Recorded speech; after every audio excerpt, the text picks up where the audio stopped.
जब कोई इंसान हद से ज्यादा डेस्परेट होकर किसी के पीछे भागने लगता है तो उसकी कोई वैल्यू नहीं रह जाती। इसलिए जब मुझे पता चला कि जिस स्कूल ब्यूटी ने मुझे 99 टाइम्स रिजेक्ट किया था उसे असल में मुझसे लव एट फर्स्ट साइट हुआ था, लेकिन सिर्फ इसलिए क्योंकि वो अपने पसंद के लड़के से चेस किए जाने वाले प्रोसेस को एंजॉय करना चाहती थी, उसने मुझे बार बार रिजेक्ट किया। ये जानने के बाद मैंने डिसाइड किया कि अब मैं उसे और भाव नहीं दूंगा और मैंने अपने प्रोफेसर को फॉरेन स्टडी एक्सचेंज प्रोग्राम के लिए अप्लाई कर दिया। जाने से पहले मैंने सोचा कि जो खत्म करना है उसे पूरी तरह खत्म कर देना चाहिए, इसलिए मैंने लिन कैन्यू की बर्थडे पार्टी में उससे सारे रिश्ते तोड़ने का प्लान बनाया। लेकिन जब मैं वहां पहुंचा तो बर्थडे पार्टी पहले ही शुरू हो चुकी थी और प्राइवेट रूम के अंदर से जानी पहचानी आवाजें आ रही। लिu चंचाओ अभी तक लेट कैसे है? कहीं वो कोई सरप्राइज तो प्लान नहीं कर रहा? उसने पहले ही 99 टाइम्स प्रपोज कर दिया है और अब 100 टाइम होने वाला है। लिन कैन्यू, अब तो तुम्हें उसे हाँ कह देना चाहिए ना। हाँ बिल्कुल, तुम भी तो उसे पसंद करती हो। अगर तुमने इस बार भी अपने होने वाले बॉयफ्रेंड को रिजेक्ट किया तो हो सकता है वो सच में भाग जाए। उन लड़कियों की छेड़छाड़ सुनकर लिन कैन्यू बहुत कॉन्फिडेंट लग रही थी। लिu चंचाओ मुझे बहुत पसंद करता है, वो कहीं नहीं भागेगा। जब वो नेक्स्ट टाइम प्रपोज करेगा तब मैं उसे हाँ कह दूंगी। उसका ये ओवर कॉन्फिडेंट टोन सुनकर मुझे बहुत अजीब लगा। अब कोई नेक्स्ट टाइम नहीं हो। लिन कैन्यू को चेस करने के इन 2 सालों में मैंने अपनी सारी सेल्फ रिस्पेक्ट छोड़ दी थी। मैंने बाकी स्टूडेंट्स के ताने और मजाक को इग्नोर किया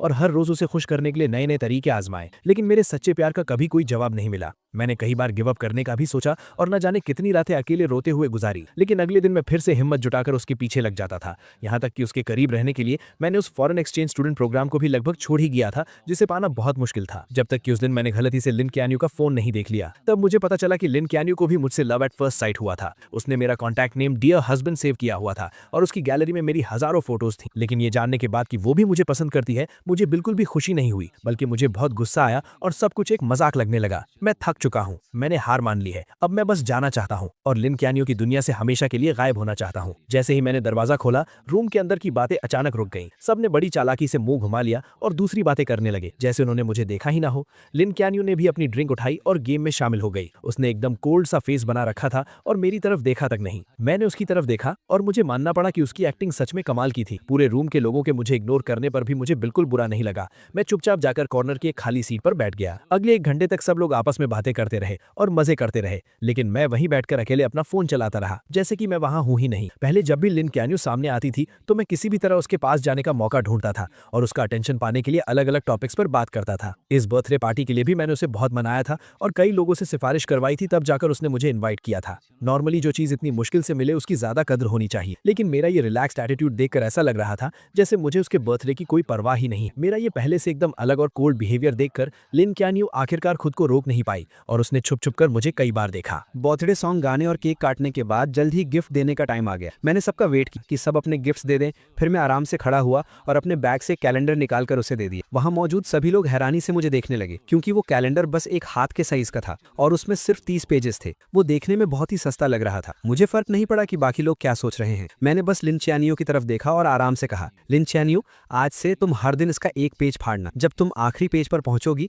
तो तुम्हारे लिए एक सरप्राइज होगा और वही मेरा तुम्हारे लिए लेट बर्थडे गिफ्ट है। ये सुनते ही उसके कुछ रूममेट जोर जोर से हंसने लगे। 100th टाइम प्रपोज करने का प्लान है क्या? तुम में सच में बहुत हिम्मत है। 2 साल हो गए और तुम अभी भी लगे हुए हो। तुम सच में चियानियो को बहुत पसंद करते हो ना? उनकी इन बातों को सुनकर लिन चियानियो ने भी यही सोचा कि ये 100th प्रपोजल का काउंटडाउन कैलेंडर है। उसके होंठों पर हल्की सी स्माइल आई, लेकिन उसने तुरंत उसे छुपा लिया और फिर से अपना कोल्ड फेस बना लिया। मैंने बस ये कहा था कि जब तुम 100 टाइम्स प्रपोज कर लोगे तब मैं इसके बारे में सोचूंगी। मैंने ये नहीं कहा था कि मैं पक्का हाँ कह दूंगी। मुझे पता था कि वो सब गलत समझ रहे थे। आखिरी पेज फाड़ने वाला दिन मेरे प्रपोज करने का दिन नहीं था, बल्कि वो दिन था जब मैं उसकी दुनिया से पूरी तरह गायब होने वाला था। मैंने कुछ एक्सप्लेन नहीं किया, बस हल्का सा हंसा और बोला, लिन चियानियो, मैं इतने टाइम से तुम्हारे पीछे हूँ लेकिन तुम्हें इंप्रेस नहीं कर पाया। मैं सच में जानना चाहता हूँ कि आखिर तुम्हारा आइडियल टाइप कैसा है। मेरे ये पूछते ही पूरा रूम शांत हो गया और सब उसकी तरफ एक अजीब सी नजरों से देखने लगे। लिन चियानियो ने मेरी तरफ घूर कर देखा, कुछ सेकंड्स तक चुप रही और फिर धीरे से बोली, मेरा आइडियल टाइप। उसने अभी बात शुरू ही की थी कि बंद दरवाजा अचानक खुला और सबका अटेंशन उस तरफ चला गया। सबकी नजरों के सामने जू यानशु एक बहुत ही ब्यूटीफुली पैक्ड बॉक्स लेकर अंदर आई। लिन चियानियो के चेहरे पर एक प्यारी सी स्माइल आ गई। Happy birthday चियानियो। लिन चियानियो की नजरें इस विश के साथ जू यानशु पर टिक गई। उसने अपनी उंगलियों से धीरे से टेबल को नॉक किया और अपनी अधूरी बात पूरी करते हुए बोली, मेरा आइडियल टाइप बेशक एक चेयरफुल और क्लीन लुक वाला हैंडसम गाय है। दरवाजे से अंदर आते ही ऐसी बातें सुनकर जू यानशु के चेहरे पर खुशी आ गई। वो जल्दी से उसके पास गई, अपना केयरफुली प्रिपेयर्ड गिफ्ट उसे दिया और उसे वहीं पर ओपन करने की जिद करने लगी। पल भर में ही सबका ध्यान भटक गया और किसी ने उस टॉपिक पर पर आगे बात नहीं की। उन दोनों को लोगों से घिरा हुआ देखकर मैंने कोई उदासी नहीं दिखाई, बल्कि मैं बहुत ही कामली वापस अपनी जगह पर जाकर बैठ गया। पूरी रात लिन च्यानियो जहां भी गई, जू यानशु हमेशा उसके साथ रही। वो दोनों हंस बोल रहे थे, एक दूसरे की ड्रिंक्स शेयर कर रहे थे और एक ही केक का पीस खा रहे थे। मैं चुपचाप उनकी ये क्लोजनेस देखता रहा और मेरे दिमाग में कई पुरानी यादें ताज़ा हो गई। हालांकि लिन च्यानियो किंगडा की स्कूल ब्यूटी है और उसके बहुत चाहने वाले हैं, लेकिन वो हमेशा लड़कों से दूर ही रहती है। उसका इकलौता एक्सेप्शन जू यानशु है, जिसके साथ वो बचपन से बड़ी हुई है। वो उसके बिखरे बालों को सेट करती है, क्लासेस में उसके साथ बैठती है और उसका बैग उठाती है और उसके लिए दूसरे कॉलेजेस की लड़कियों से बैट लगाकर compete करती है। उसकी ये सारी स्पेशल ट्रीटमेंट मेरे दिन में कांटों की तरह चुभती थी। लेकिन सच्चाई पता चलने वाले दिन मुझे समझ आया कि भले ही लिन च्यानियो और जू यानशु बचपन के दोस्त हों, लेकिन पहले वो इतने क्लोज नहीं थे। जू यानशु पूरा दिन लिन च्यानियो के पीछे घूमती थी, लेकिन उसने कभी उसे भाव नहीं दिया था। मेरी एंट्री के बाद ही उसने जानबूझकर मेरे सामने जू यानशु के साथ क्लोज होने का नाटक शुरू किया था, सिर्फ इसीलिए ताकि मुझे जेलस फील हो और मैं उसे चेज करने के लिए और ज्यादा मोटिवेट हूं। इसीलिए अब लिन च्यानियो को मेरे सामने ये सब नाटक देखकर मुझे सिर्फ हंसी आ रही थी। मैंने अपना ग्लास नीचे रखा, खड़ा हुआ और वॉशरूम चला गया। मैंने अपने चेहरे पर पानी के छींटे मारे, जिससे मुझे थोड़ा होश आया। मैंने अपने बैग से टिश्यू निकाला और चेहरे से पानी पोंछने लगा। मेरा चेहरा ढका हुआ था, इसलिए मुझे पता ही नहीं चला कि अचानक कोई मेरे पास आकर खड़ा हो गया। जब मैंने जू यानशु की वो अजीब सी ताने मारने वाली आवाज सुनी, तब मुझे एहसास हुआ कि कुछ गड़बड़ है। लोचेंजो, तुम इतने सालों से सिस्टर चियानियो के पीछे पड़े हो, लेकिन उसने कभी हाँ नहीं कहा, और तुम्हारी इतनी हिम्मत कि तुम बेशर्मों की तरह इस बर्थडे पार्टी में भी आ गए। मैं तुमसे रिक्वेस्ट करती हूँ, वो तुम्हें बिल्कुल पसंद नहीं करती। क्या तुम्हें थोड़ी भी सेल्फ रिस्पेक्ट नहीं है? तुम बस एक सस्ते डेस्परेट इंसान हो। उसकी बातें सुनकर मेरे चेहरे पर जरा सा भी गुस्सा नहीं। मैंने बस उसे कामली देखा और पूछा, क्या तुम्हारी बकवास खत्म हो गई? जू यानशु को मेरे ऐसे रिएक्शन की उम्मीद नहीं, इसलिए वो कुछ पल के लिए हैरान रह गई। बिल्कुल नहीं। क्या तुम्हें पता है कि पूरा स्कूल तुम्हारे बारे में क्या कहता है? 99 टाइम्स प्रपोज करने वाला डेस्परेट कुत्ता। आखिरकार तुम भी एक स्टूडेंट हो, क्या तुम्हें अपनी इज्जत की कोई परवाह नहीं है? कोई भी देखकर बता सकता है कि सिस्टर चियानियो मुझे पसंद करती है। तुम अपनी ये अंधी आंखें खोलकर क्यों नहीं देखते? उसका ये बदतमीजी भरा रवैया देखकर भी मुझे कोई फर्क नहीं पड़ा। मैंने बस अपनी नजरें उससे हटाकर उसके पीछे की तरफ कर ली और कहा, इससे पहले कि तुम और गालियां दो, अपने पीछे देख लो। मेरी नजर का पीछा करते हुए जू यानशु अजीब सा मुंह बनाकर पीछे मुड़ी और सामने दरवाजे के बाहर लिन चियानियो खड़ी थी। ऐसा लग रहा था कि वो काफी देर से वहां खड़ी थी और शायद उसने अभी अभी जो कुछ हुआ वो सब देख लिया था। ये सोचते ही जू यानशु अचानक घबरा गई। उसके चेहरे पर तुरंत वो बेचारी और मासूम सी एक्टिंग वापस आ गई और उसका सारा एटीट्यूड गायब हो गया। वो जल्दी से उसके पास गई, उसका हाथ पकड़ा और घबराते हुए एक्सप्लेन करने लगी, सिस्टर चियानियो, आपने जो देखा वैसा कुछ नहीं है। ये लूचेंजू था। पहले इसी ने मुझे परेशान किया, लेकिन लिन चियानियो को जैसे कोई फर्क नहीं पड़ा। उसने अपनी आंखों से जू यानशु को मुझे बेइज्जत करते देखा था, फिर भी उसने ऐसे बिहेव किया जैसे उसने कुछ देखा ही ना हो। उसने मेरी तरफ एक नजर देखा, फिर अपनी जैकेट उतारकर जू यानशु को पहना दी। बाहर बहुत हवा है, तुमने इतने कम कपड़े पहने हैं, कहीं तुम्हें ठंड न लग जाए। ये कहते हुए उसने उसका हाथ पकड़ा और वापस प्राइवेट रूम की तरफ मुड़ गए। जू यानशु ने भी इस रिएक्शन की उम्मीद नहीं की। ये देखकर कि लिन चियानियो को मेरे बेइज्जत होने से कोई फर्क नहीं पड़ा, जू यानशु का कॉन्फिडेंस और बढ़ गया। उसने बहुत प्राउडली पीछे मुड़कर मेरी तरफ देखा और मुझे एक मजाक उड़ाने वाली स्माइल दी। मेरा सिर नीचे था, इसलिए मैंने जू यानशु का वो ताना नहीं देखा। मैंने गीले टिश्यू को मोड़कर डस्टबिन में फेंका और मुड़कर सीढ़ियों से नीचे चला गया। सीढ़ियां एकदम शांत थी, सिर्फ मेरे कदमों की आवाज आ रही। उस अंधेरे में जो कुछ भी अभी हुआ वो मेरे दिमाग में घूमने लगा और मेरे होठों पर एक हल्की सी हंसी आ गई। जब वो जू यानशु को जैकेट पहना रही थी तो उसकी नजरें साफ तौर पर मुझ पर टिकी थी, जबकि उसके मुंह से जू यानशु की फिक्र वाले वर्ड्स निकल रहे थे। मुझे मानना पड़ेगा, उसकी एक्टिंग स्किल्स सच में कमाल। अगर मुझे उसके छुपे हुए इरादों के बारे में पहले से पता ना होता तो शायद मैं सच में उसके धोखे में आ जाता। बाहर जोरों की बारिश हो रही थी और कैब्स लगभग बंद हो चुकी थी। सब लोग बार के दरवाजे पर ही फंस गए थे। लिन चियानियो ने अपने फैमिली ड्राइवर को बुला लिया और कहा कि वो जू यानशु को घर छोड़ेगी। इतनी रात हो गई है, सब जा चुके हैं और लूचेंजू को अकेले यहाँ कैब का वेट करना अच्छा नहीं लगेगा ना। लिन चियानियो ने ड्राइवर से छाता लिया और बोली, उसके पास पैर है, वो खुद चला जाएगा। ये कहकर उसने मेरे रिएक्शन की परवाह किए बिना जू यानशु को लिया और कार में बैठ गए। बारिश में दूर जाती उस स्पोर्ट्स कार को देखकर मुझे कोई फर्क नहीं पड़ा। मैं अपनी कैब ऐप पर कैब ढूंढता रहा। ठंडी हवा में 2 घंटे से ज्यादा वेट करने के बाद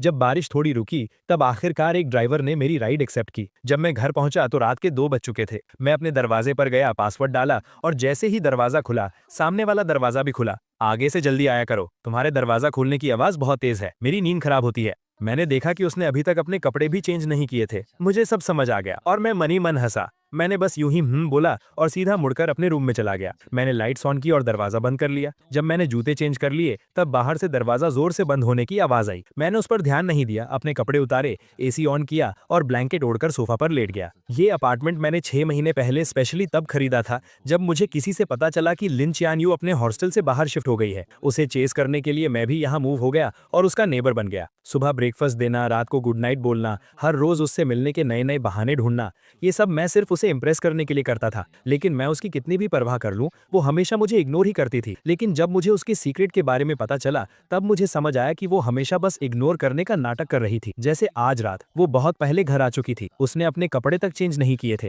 क्योंकि वो मेरी सेफ्टी को लेकर परेशान थी, इसलिए वो सोई नहीं। लेकिन मुझे देखते ही वो जानबूझकर उल्टी सीधी बातें करने लगी। मैं उसके इस मुंह पर कुछ और दिल में कुछ वाले नाटक से थक चुका था और अब मैं उसके इस नाटक का हिस्सा नहीं बनना चाहता था। मैंने अपना फोन निकाला, रियल एस्टेट ऐप ओपन किया और इस अपार्टमेंट की सेल लिस्टिंग डाल दी। क्योंकि मैंने जाने का फैसला कर लिया था, तो अब सब कुछ पूरी तरह से खत्म करना ही सही था। अगली सुबह एजेंट घर चेक करने आई। मैं नींद में उठा, दरवाजा खोला और उसे घर की सारी डिटेल्स बता दी। सब देखने के बाद मैं उसे बाहर छोड़ने ही वाला था कि सामने वाला दरवाजा खुल गया। लिन चियान्यू कार की कीज लेकर बाहर जा रही थी। मेरे साथ एक अनजान औरत को देखकर उसकी भौएं अचानक सिकुड़ गईं। ये कौन है? ये मेरी कजन सिस्टर है, कुछ सामान देने आई थी। मैंने बिना किसी झिझक के झूठ बोल दिया। मेरे पास खड़ी एजेंट हैरानी से मुझे देखने लगी, लेकिन वो बहुत प्रोफेशनल थी, इसलिए उसने मेरा झूठ पकड़ा नहीं और एक बहाना बनाकर वहां से चली गई। मैं वापस रूम में गया, कपड़े चेंज किए और स्कूल जाने का प्लान बनाया। लेकिन जैसे ही मैं मुड़ा, एलिवेटर के सामने कोई खड़ा था और रास्ता रोक रखा था। मैंने सिर उठाकर देखा तो वो लिन चियान्यू थी। मुझे थोड़ा अजीब लगा, क्या वो अभी बाहर नहीं जा रही थी? वो अभी तक गई क्यों नहीं? लिन चियान्यू ने मेरी आंखों में वो कंफ्यूजन देखा और थोड़ी ऑकवर्ड होते हुए बोली, आज मैं तुम्हें स्कूल ड्रॉप कर दूंगी। मुझे समझ नहीं आ रहा था कि आज वो एक अलग इंसान की तरह बिहेव क्यों कर रही है, तो मैंने सिर हिलाकर मना कर दिया। लेकिन वो किसी बीमार इंसान की तरह मुझे ड्रॉप करने की जिद करने लगी। उसने बहुत से बहाने बनाए, लेट होने से लेकर रास्ते में पढ़ने तक। जब लगा कि वो एनवायरनमेंट सेव करने वाला बहाना भी देने ही वाली है, तो मैं उससे बहस नहीं कर पाया। मैं और टाइम वेस्ट नहीं करना चाहता था, इसलिए मैं मान गया। पूरे रास्ते हम दोनों ने एक शब्द भी नहीं बोला। कार के अंदर एकदम सन्नाटा था। उसे मेरी बकबक सुनने की आदत थी। अब मुझे इतना शांत देखकर लिन चियान्यू को बहुत अजीब लग रहा था और उसके मन में एक हैरानी सी थी। ऐसा लग रहा था कि ये उसका वहम नहीं है। मैं इन कुछ दिनों में सच में बदल गया हूँ और ये बदलाव उसे अंदर ही अंदर घबरा रहा था। जब हम स्कूल पहुंचे, मैंने अपनी सीट बेल्ट खोली, बस थैंक यू कहा और पहले ही बाहर निकल गया। मैं तेजी से स्कूल गेट के अंदर गया और मैंने नोटिस किया कि वहां से गुजरने वाला हर इंसान मुझे एक बहुत अजीब नजर से घूर रहा है। यही लू चेंजू है। हाँ, वही जो ट्रेंडिंग टॉपिक में है। कितनी शर्म की बात है। ये अजीब बातें सुनकर मैंने जल्दी से अपना फोन चेक किया और मुझे मेरे कुछ फ्रेंड्स के भेजे हुए लिंक्स दिखे। मैंने लिंक ओपन किया और देखा कि किसी ने लिन ख्यानयू को चेस करने की मेरी पूरी कहानी गॉसिप पेज पर डाल दी थी और वो ट्रेंड कर रही थी। उस चिंग द डेस्परेट डॉग वाले टाइटल को देखकर मैं एकदम हैरान रह गया। उस टाइटल के अंदर सबसे पॉपुलर पोस्ट वही थी जिसमें मेरे लिन ख्यानयू को चेस करने के सारे किस्से डिटेल में लिखे थे। हर एक छोटी चीज लिखी हुई थी, यहाँ तक कि मेरे लव लेटर्स का कॉन्टेंट भी पब्लिक कर दिया गया था। दूर से मैंने देखा कि स्कूल नोटिस बोर्ड के सामने बहुत सारे लोग जमा। उस बोर्ड पर मेरे लिखे हुए लव लेटर्स चिपकाए गए और वो भीड़ उन पर हंसते हुए मजाक उड़ा रही। अरे बाप रे, तुम्हारी आंखों में डूब जाना कितना क्रिंजी है। 99 लव लेटर्स। ये लव स्ट्रक लोग कितने डरावने होते हैं। क्या ये चिंगदा का नंबर 1 जीनियस नहीं है? ये इतना डेस्परेट कैसे हो सकता है? ये बेइज्जती भरे ताने सुनकर मेरा दिल बैठ। मैं सीधा भीड़ के बीच घुसा और एक एक करके सारे लेटर्स फाड़ने लगा। जब मैं आखिरी लेटर फाड़ रहा था, तभी मेरे कानों में जू यानशु की तीखी और कड़वी आवाज, सिस्टर ख्यान्यू, लू चेंजू ने आपको इतनी बार प्रपोज किया है, आपको उसके लिए कितनी फीलिंग्स है? लिन ख्यान्यू की आवाज हमेशा की तरह एकदम ठंडी थी। उसने सिर्फ एक शब्द, जीरो। दोनों मेन कैरेक्टर्स को मौके पर देखकर और मुझे सरेआम इस तरह बेइज्जत होते हुए देखकर भीड़ की हंसी और भी तेज और बेकाबू हो गई। कुछ तमाशा देखने वालों ने जानबूझकर मुझे ताना मारते हुए पूछा, लू चेंजू, तुमने 99 टाइम्स प्रपोज किया और बदले में तुम्हें जीरो मिला, क्या तुम्हें और मेहनत नहीं करनी चाहिए? तुम्हारा नेक्स्ट प्रपोजल कब होने वाला है? हम सब भी देखने आएंगे और तुम्हें कुछ टिप्स भी देंगे, कैसा रहेगा? मैंने अपने हाथों में उन फटे हुए लव लेटर्स को कसकर पकड़ ली, इतनी जोर से कि मेरी उंगलियां सफेद पड़ गई। कुछ बातें मेरे होठों तक आईं और मैं कुछ बोलने ही वाला था, लेकिन चारों तरफ से मुझे घूरती उन नजरों को देखकर मैंने खुद को रोक लिया। मैंने अपने हाथों में उन लेटर्स को हवा में ऊंचा उठाया जैसे कोई बैटल फ्लैग लहरा रहा हो और जोर से अनाउंस, ठीक है, 100वां प्रपोजल स्कूल के सेंट्रल स्क्वायर में 3 दिसंबर की सुबह 9 बजे। पूरे स्कूल के स्टूडेंट्स अपने दोस्तों के साथ इसे देखने के लिए इन्वाइटेड है। ये कहने के बाद मैंने परवाह नहीं की कि वहां खड़े लोग क्या रिएक्शन दे रहे हैं। मैं अपना सिर ऊंचा करके पूरे कॉन्फिडेंस के साथ वहां से चला गया। उस सुबह मैं अपनी क्लासेस में नहीं गया। मैं वापस घर आ गया और मैंने अपने पास रखे उन सभी लव लेटर्स को एक एक करके फाड़ा, उन्हें जलाकर राख कर दिया और फिर फ्लश कर दिया। वीकेंड पर एक क्लब जो काफी टाइम से इनएक्टिव था, उसने अचानक मीटअप का मैसेज भेजा। मुझे वैसे भी अपनी क्लब रेजिग्नेशन एप्लीकेशन देनी थी, तो मैं वहां चला गया। लेकिन जैसे ही मैंने दरवाजा खोला, मैंने देखा कि लिन ख्यान्यू, जो कभी इन इवेंट्स में नहीं आती थी, वो भी आज हैरानी से वहां मौजूद। मैंने उसे इग्नोर किया और सीधा कॉर्नर में जाकर बैठ गया। मुझे देखते ही जू यानशु के कुछ दोस्तों ने नाटक शुरू कर, ख्यान्यू यहाँ आने के लिए कैसे मान गई? बेशक इसीलिए क्योंकि यानशु को पार्टी करना पसंद है। सब जानते हैं कि हमारी स्कूल ब्यूटी सिर्फ यानशु की बात मानती। मुझे उनके इन सस्ते नाटकों में कोई इंटरेस्ट नहीं, इसलिए मैंने बस कुछ ऑरेंजेस लिए और उन्हें छीलकर खाने। जब सब लोग जमा जमा हो गए तो प्रेसिडेंट ने गेम शुरू करने की अनाउंसमेंट। मुझे कोई इंटरेस्ट नहीं था, लेकिन मुझे जबरदस्ती खींचा गया और मुझे बिना मन के इस बोरिंग ट्रूथ और डेयर गेम को खेलना पड़ा। 7-8 राउंड्स के बाद आखिरकार लिन ख्यान यू हार गई। सब लोग एक्साइटमेंट भी चिल्लाने लगे। लिन स्कूल ब्यूटी को डेयर मिला है, कमरे में मौजूद किसी भी ऑपोजिट जेंडर को 3 मिनट तक किस करना। जल्दी बताओ स्कूल ब्यूटी ये डेयर पूरा करने के लिए किसे सिलेक्ट कर। मुझे पता था कि वो मुझे नहीं चुनेगी और मुझे फर्क भी नहीं पड़ता था कि वो किसे चुनती। मैं बस अपना सिर नीचे किए अपने हाथ में रखे डाइस के साथ खेलता रहा और बिल्कुल मेरी उम्मीद के मुताबिक लिन ख्यान यू ने जू यानशु को चुना। लेकिन उसने एक शर्त रखी कि कमरे की सारी लाइट्स बंद कर दी जाएं। कमरे में घुप अंधेरा था और सिर्फ सांसों की आवाजें सुनाई दे रही। 3 मिनट बाद लाइट्स ऑन हो। लिन क्यान्यू आकर अपनी जगह बैठ गए, लेकिन जोयांशु वहीं खड़ी हैरान थी और उसका चेहरा उतरा हुआ था क्योंकि लिन क्यान्यू ने उसे किस नहीं किया था। मैंने बस एक नजर उसकी तरफ देखा, तभी प्रेसिडेंट ने नेक्स्ट राउंड शुरू करने को कहा। मैंने अपने हाथ की 3 डाइस बिना सोचे समझे फेंक दी। बदकिस्मती से तीनों डाइस पर 1 आया, जो सबसे लोवेस्ट स्कोर था। मैंने बिना कुछ कहे कार्ड्स के पाइल से एक कार्ड निकाला और वो वही सेम डेयर था, बिल्कुल सेम पनिशमेंट। पल भर में कमरे के सभी लोग एक्साइट हो गए और उनकी नजरें मेरे, लिन क्यान्यू और जोयांशु के बीच घूमने लगी। मैंने ऐसे प्रिटेंड किया जैसे मैं कुछ देख ही नहीं रहा। मैंने गेम का पॉइंटर घुमा दिया और वो मेरे सामने बैठी एक जूनियर गर्ल पर जाकर रुका। सबको लगा कि मैं पीछे हटने वाला हूँ। मैंने उस जूनियर से कहा, सॉरी, तुम्हें थोड़ी परेशानी होगी। वो जूनियर एकदम कंफ्यूज थी और बस खड़ी होने ही वाली थी कि अचानक लिन क्यान्यू झटके से खड़ी हुई और उसने अपनी चेयर को लात मारकर गिरा दी। जब किसी को समझ नहीं आ रहा था कि क्या हुआ, उसने ठंडे स्वर में बात काटते हुए कहा, बहुत देर से खेल रहे हैं, मैं थक गई हूँ, अब ब्रेक का टाइम है ना। उसके रूममेट्स भी हाँ में हाँ मिलाने लगे तो प्रेसिडेंट को मजबूरन पनिशमेंट को होल्ड पर रखना पड़ा। ब्रेक के दौरान कुछ लड़कियों ने कहा कि उन्हें भूख लगी। रूममेट्स तुरंत कमरे के लड़कों को नीचे खाने पीने का सामान लाने के लिए ले गए और उन्हें गए हुए 20 मिनट हो गए। उन्हें वापस आता ना देख प्रेसिडेंट और वेट नहीं करना चाहता था, इसलिए उसने गेम कंटिन्यू करने की अनाउंसमेंट की। मैंने अपना फोन नीचे रखा और चारों तरफ देखा। तब मुझे पता चला कि वो जूनियर वहां नहीं थी। सच कहूं तो लिन क्यान्यू को छोड़कर वहां कोई भी लड़की नहीं थी। मुझे गेस करने की जरूरत नहीं थी, मुझे पता था कि ये लिन क्यान्यू ने जानबूझकर किया है, लेकिन मैं उसके प्लान को सक्सेसफुल नहीं होने देना चाहता था। इसलिए मैंने अपने सामने रखा 500 ml का ग्लास उठाया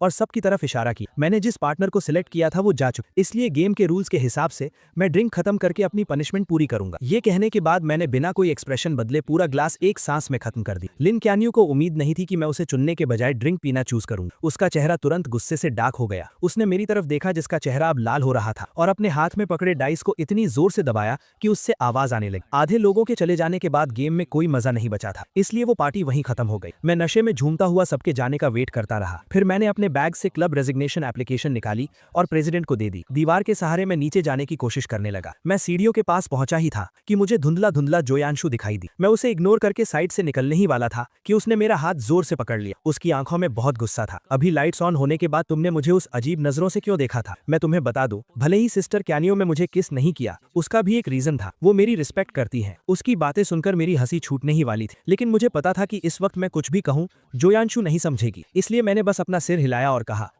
तुम बिल्कुल सही कह रही हो। ये कहकर मैंने उसका हाथ छुड़ाया और जाने लगा, लेकिन जोयांशु ने मुझे और जोर से पकड़ लिया और लगातार मुझे गालियां देने लगी। हम दोनों के बीच धक्का मुक्की होने लगी। मेरे पैर वैसे ही लड़खड़ा रहे थे और उसके खींचने की वजह से मेरा बैलेंस बिगड़ गया। मैं सीधा पीछे की तरफ गिरा और उन ऊंची सीढ़ियों से नीचे लुढ़कता चला गया। जोयांशु भी घबरा गई और उसका बैलेंस बिगड़ गया, जिससे वो भी मेरे साथ सीढ़ियों से नीचे गिर गई। ऊपर से गिरने की आवाज सुनकर जो स्टूडेंट्स अभी ज्यादा दूर नहीं गए थे वो तुरंत मुड़े और वापस भागे। हम दोनों को इतनी बुरी तरह घायल देखकर सब घबरा गए। आखिर में लिन क्यान्यू ने किसी को कांटेक्ट किया और हमें अपने फैमिली हॉस्पिटल भेज दिया। चेकअप के बाद डॉक्टर ने बताया कि मेरी हड्डी क्रैक हो गई है और अगर टाइम पर सर्जरी नहीं हुई तो मैं हमेशा के लिए डिसेबल्ड हो सकता हूँ।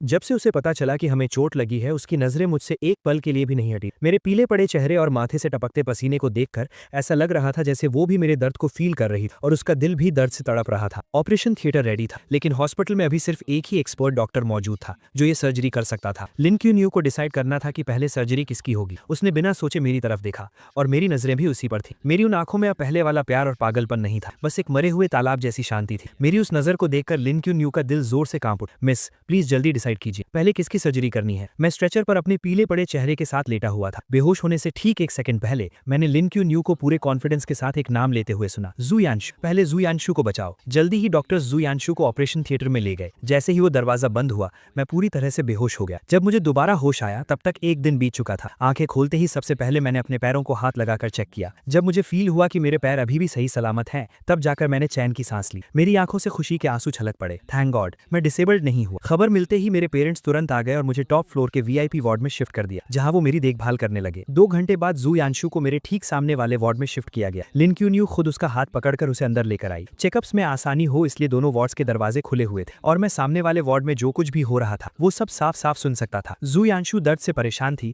तो लिन क्यून्यू को अलग अलग बातों से उसका ध्यान भटकाने की कोशिश कर रही थी। हॉस्पिटल का खाना उसे पसंद नहीं आ रहा था तो लिन क्यून्यू खुद घर जाकर उसके लिए लाइट और हेल्थी खाना बनाकर लाई। वार्ड में खाली बैठे उसे बोर फील हो रहा था तो लिन क्यून्यू उसके टाइम पास के लिए अलग अलग मजेदार चीजें लेकर आई। इन 10 दिनों में वो दोनों इतने क्लोज हो गए कि नर्सेस भी गॉसिप करने लगी कि क्या हॉस्पिटल के डायरेक्टर को उनका होने वाला दामाद मिल गया है। मैं चुपचाप ये सब सुनता रहा और मैंने कोई दखल नहीं दिया, लेकिन मुझे अच्छे से पता था कि लिन क्यून्यू ये सब नाटक सिर्फ मुझे दिखाने के लिए कर रही है। आखिरकार मैंने इस वार्ड का दरवाजा सैकड़ों बार बंद किया था, लेकिन हर बार दरवाजा बंद होते ही कोई नर्स चेकअप के लिए आ जाती। ये कोई इत्तेफाक तो बिल्कुल नहीं। डिस्चार्ज वाले दिन मुझे बेसमेंट पार्किंग में वो दोनों फिर मिल गए। मुझे आता देख लिन क्यून्यू ने व्हील चेयर पर बैठी जू यांशु को उठाया और कार में बिठा दिया। लू चेंजो, मैंने सुना है तुम क्यून्यू के घर के सामने ही रहते हो, चलो हम तुम्हें ड्रॉप कर देते हैं। मैं उनसे कोई बात नहीं करना चाहता था तो मैंने बिना सिर उठाए सीधा अपनी कैब में बैठ गया। जब कैब मेरे अपार्टमेंट के नीचे पहुंची मैंने अपने पेरेंट्स की हेल्प लेने से मना कर दिया और अपनी क्रचेस के सहारे अकेले ही घर चला गया। एलिवेटर बेसमेंट 1 से फर्स्ट फ्लोर पर आई। लिन क्यून्यू जिसे जू यांशु को घर छोड़ने जाना था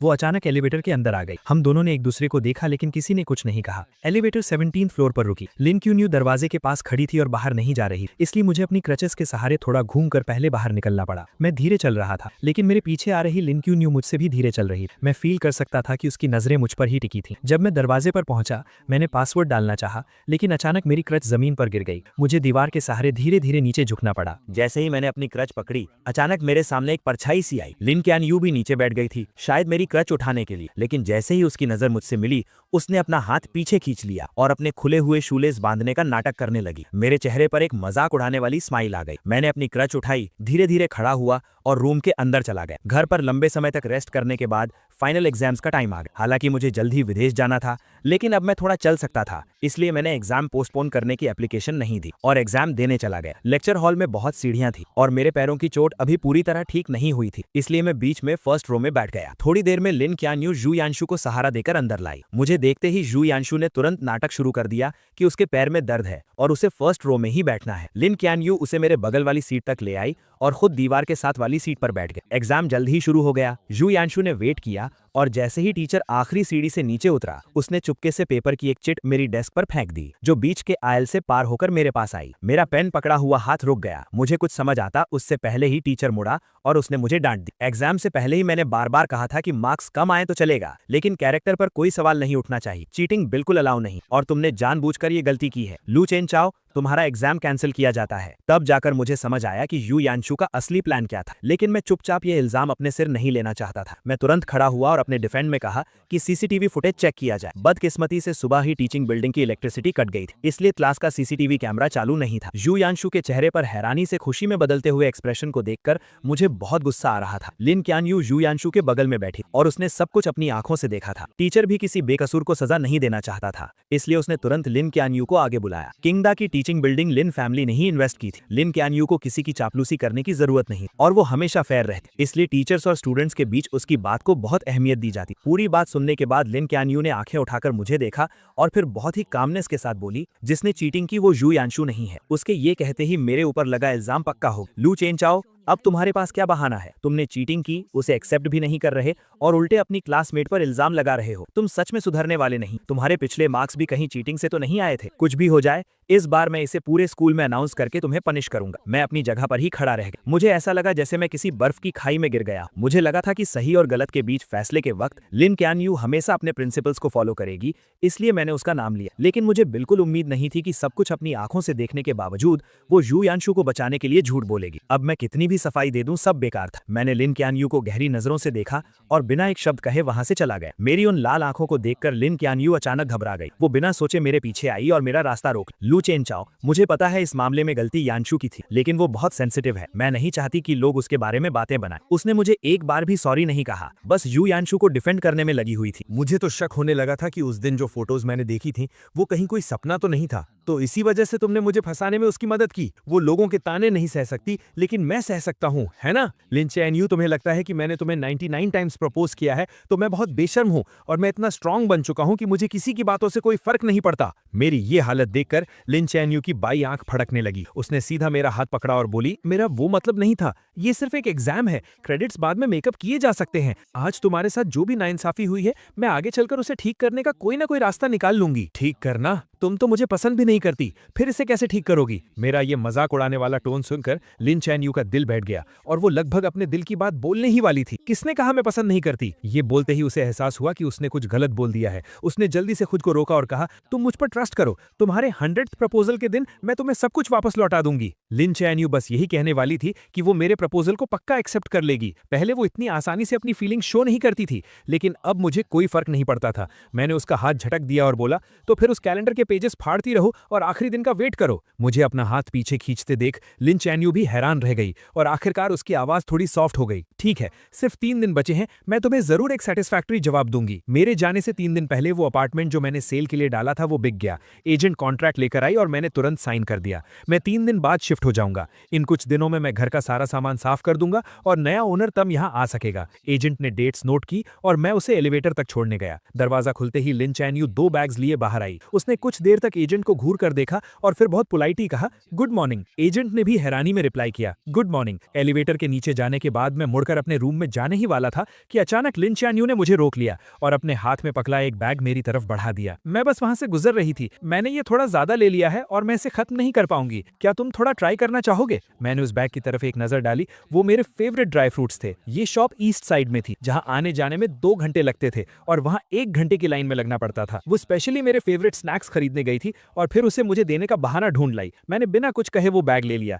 लेकिन घर के अंदर जाते ही मैंने उस बैग को हवा में उछाल कर फेंक दिया और वो सीधा डस्टबिन में जाकर गिरा। जाने से 2 दिन पहले मैं प्रिंटिंग शॉप गया और मैंने हजारों रुपए खर्च करके 5 उंगलियों के साइज के 10,000 कार्ड्स प्रिंट करवाए। मैं अपने पुराने हॉस्टल गया और अपने रूममेट्स को एक काम दिया। मैंने उनसे कहा कि 3 तारीख को वो मेन बिल्डिंग की छत पर जाएं और इन कार्ड्स को पूरे स्क्वायर पर उड़ा दें। रूममेट्स को भी पता था कि हाल ही में क्या हुआ है। मुझे अभी भी हार न मानता देख वो सब मुझे समझाने लगे, चंचू रहने दो ना, लिन चैन-यू ने तुम्हारे साथ इतना बुरा किया, तुम खुद को और क्यों तकलीफ दे रहे हो? हाँ यार, उसने सच में बहुत गलत किया है, तुम्हारा प्यार डिजर्व नहीं करती वो। हालांकि मैं मूव ऑन कर चुका था, लेकिन अपने दोस्तों को अपनी इतनी परवाह देख मुझे बहुत अच्छा लगा। मैंने कहा, टेंशन मत लो, मुझे पता है मैं क्या कर रहा हूँ, तुम बस मेरे लिए वो कार्ड्स उड़ा देना। मैंने पहले ही एक क्लीनिंग कंपनी हायर कर ली है जो बाद में सब साफ कर देगी और मेरा प्रपोज करने का कोई प्लान नहीं है। मैं असल में हमेशा के लिए गुड बाय कहना चाहता हूँ। मेरी बातें सुनकर वो सब हैरान रह गए। उन्हें समझ नहीं आया कि मेरे दिमाग में आखिर चल क्या रहा है। मैंने उन्हें थैंक यू बोला और मुड़कर वहां से चला गया। मुझे दूर जाते देखकर मेरे रूममेट्स ने कार्ड बॉक्स खोला और उसमें से एक कार्ड निकाला। उस पर सिर्फ एक लाइन लिखी थी, लू चेन-जियू अब कभी लिन चैन-यू को पसंद नहीं करेगा। जाने से 1 दिन पहले मैं स्कूल गया और अपनी सारी फॉर्मेलिटीज पूरी करने के बाद घर आकर पैकिंग शुरू कर। मुझे यहाँ शिफ्ट हुए सिर्फ आधा साल हुआ था, इसलिए मेरे पास ज्यादा सामान नहीं, लेकिन जो था उसमें से ज्यादातर लिन चैन-यू से जुड़ा। मैंने कुछ बॉक्सेस लिए और उन सब चीजों को उसमें भेज। वो स्कार्फ जिससे बुनने में मुझे आधा महीना लगा था, मैंने उसे उधेड़ कर सिर्फ एक धागे का गोला बना। वो सिरामिक वेस्ट जो उसने चैरिटी में दिया था और मैंने उसे बहुत मुश्किल से ऑक्शन में खरीदा। मैंने उसे तोड़कर टुकड़े टुकड़े कर दिए। जो लव लेटर्स मैंने रातों को जागकर उसके लिए लिखे थे, मैंने वो सब पेपर श्रेडर बॉक्स डस्टबिन में। उन सारी चीजों के जाते ही मेरा और लिन चैन-यू का सारा पास्ट खत्म। आखिर में घर में सिर्फ 2 कपड़े बचे। ये वही शर्ट और लूज ब्लैक जीन्स थी जो उसने उस दिन पहनी थी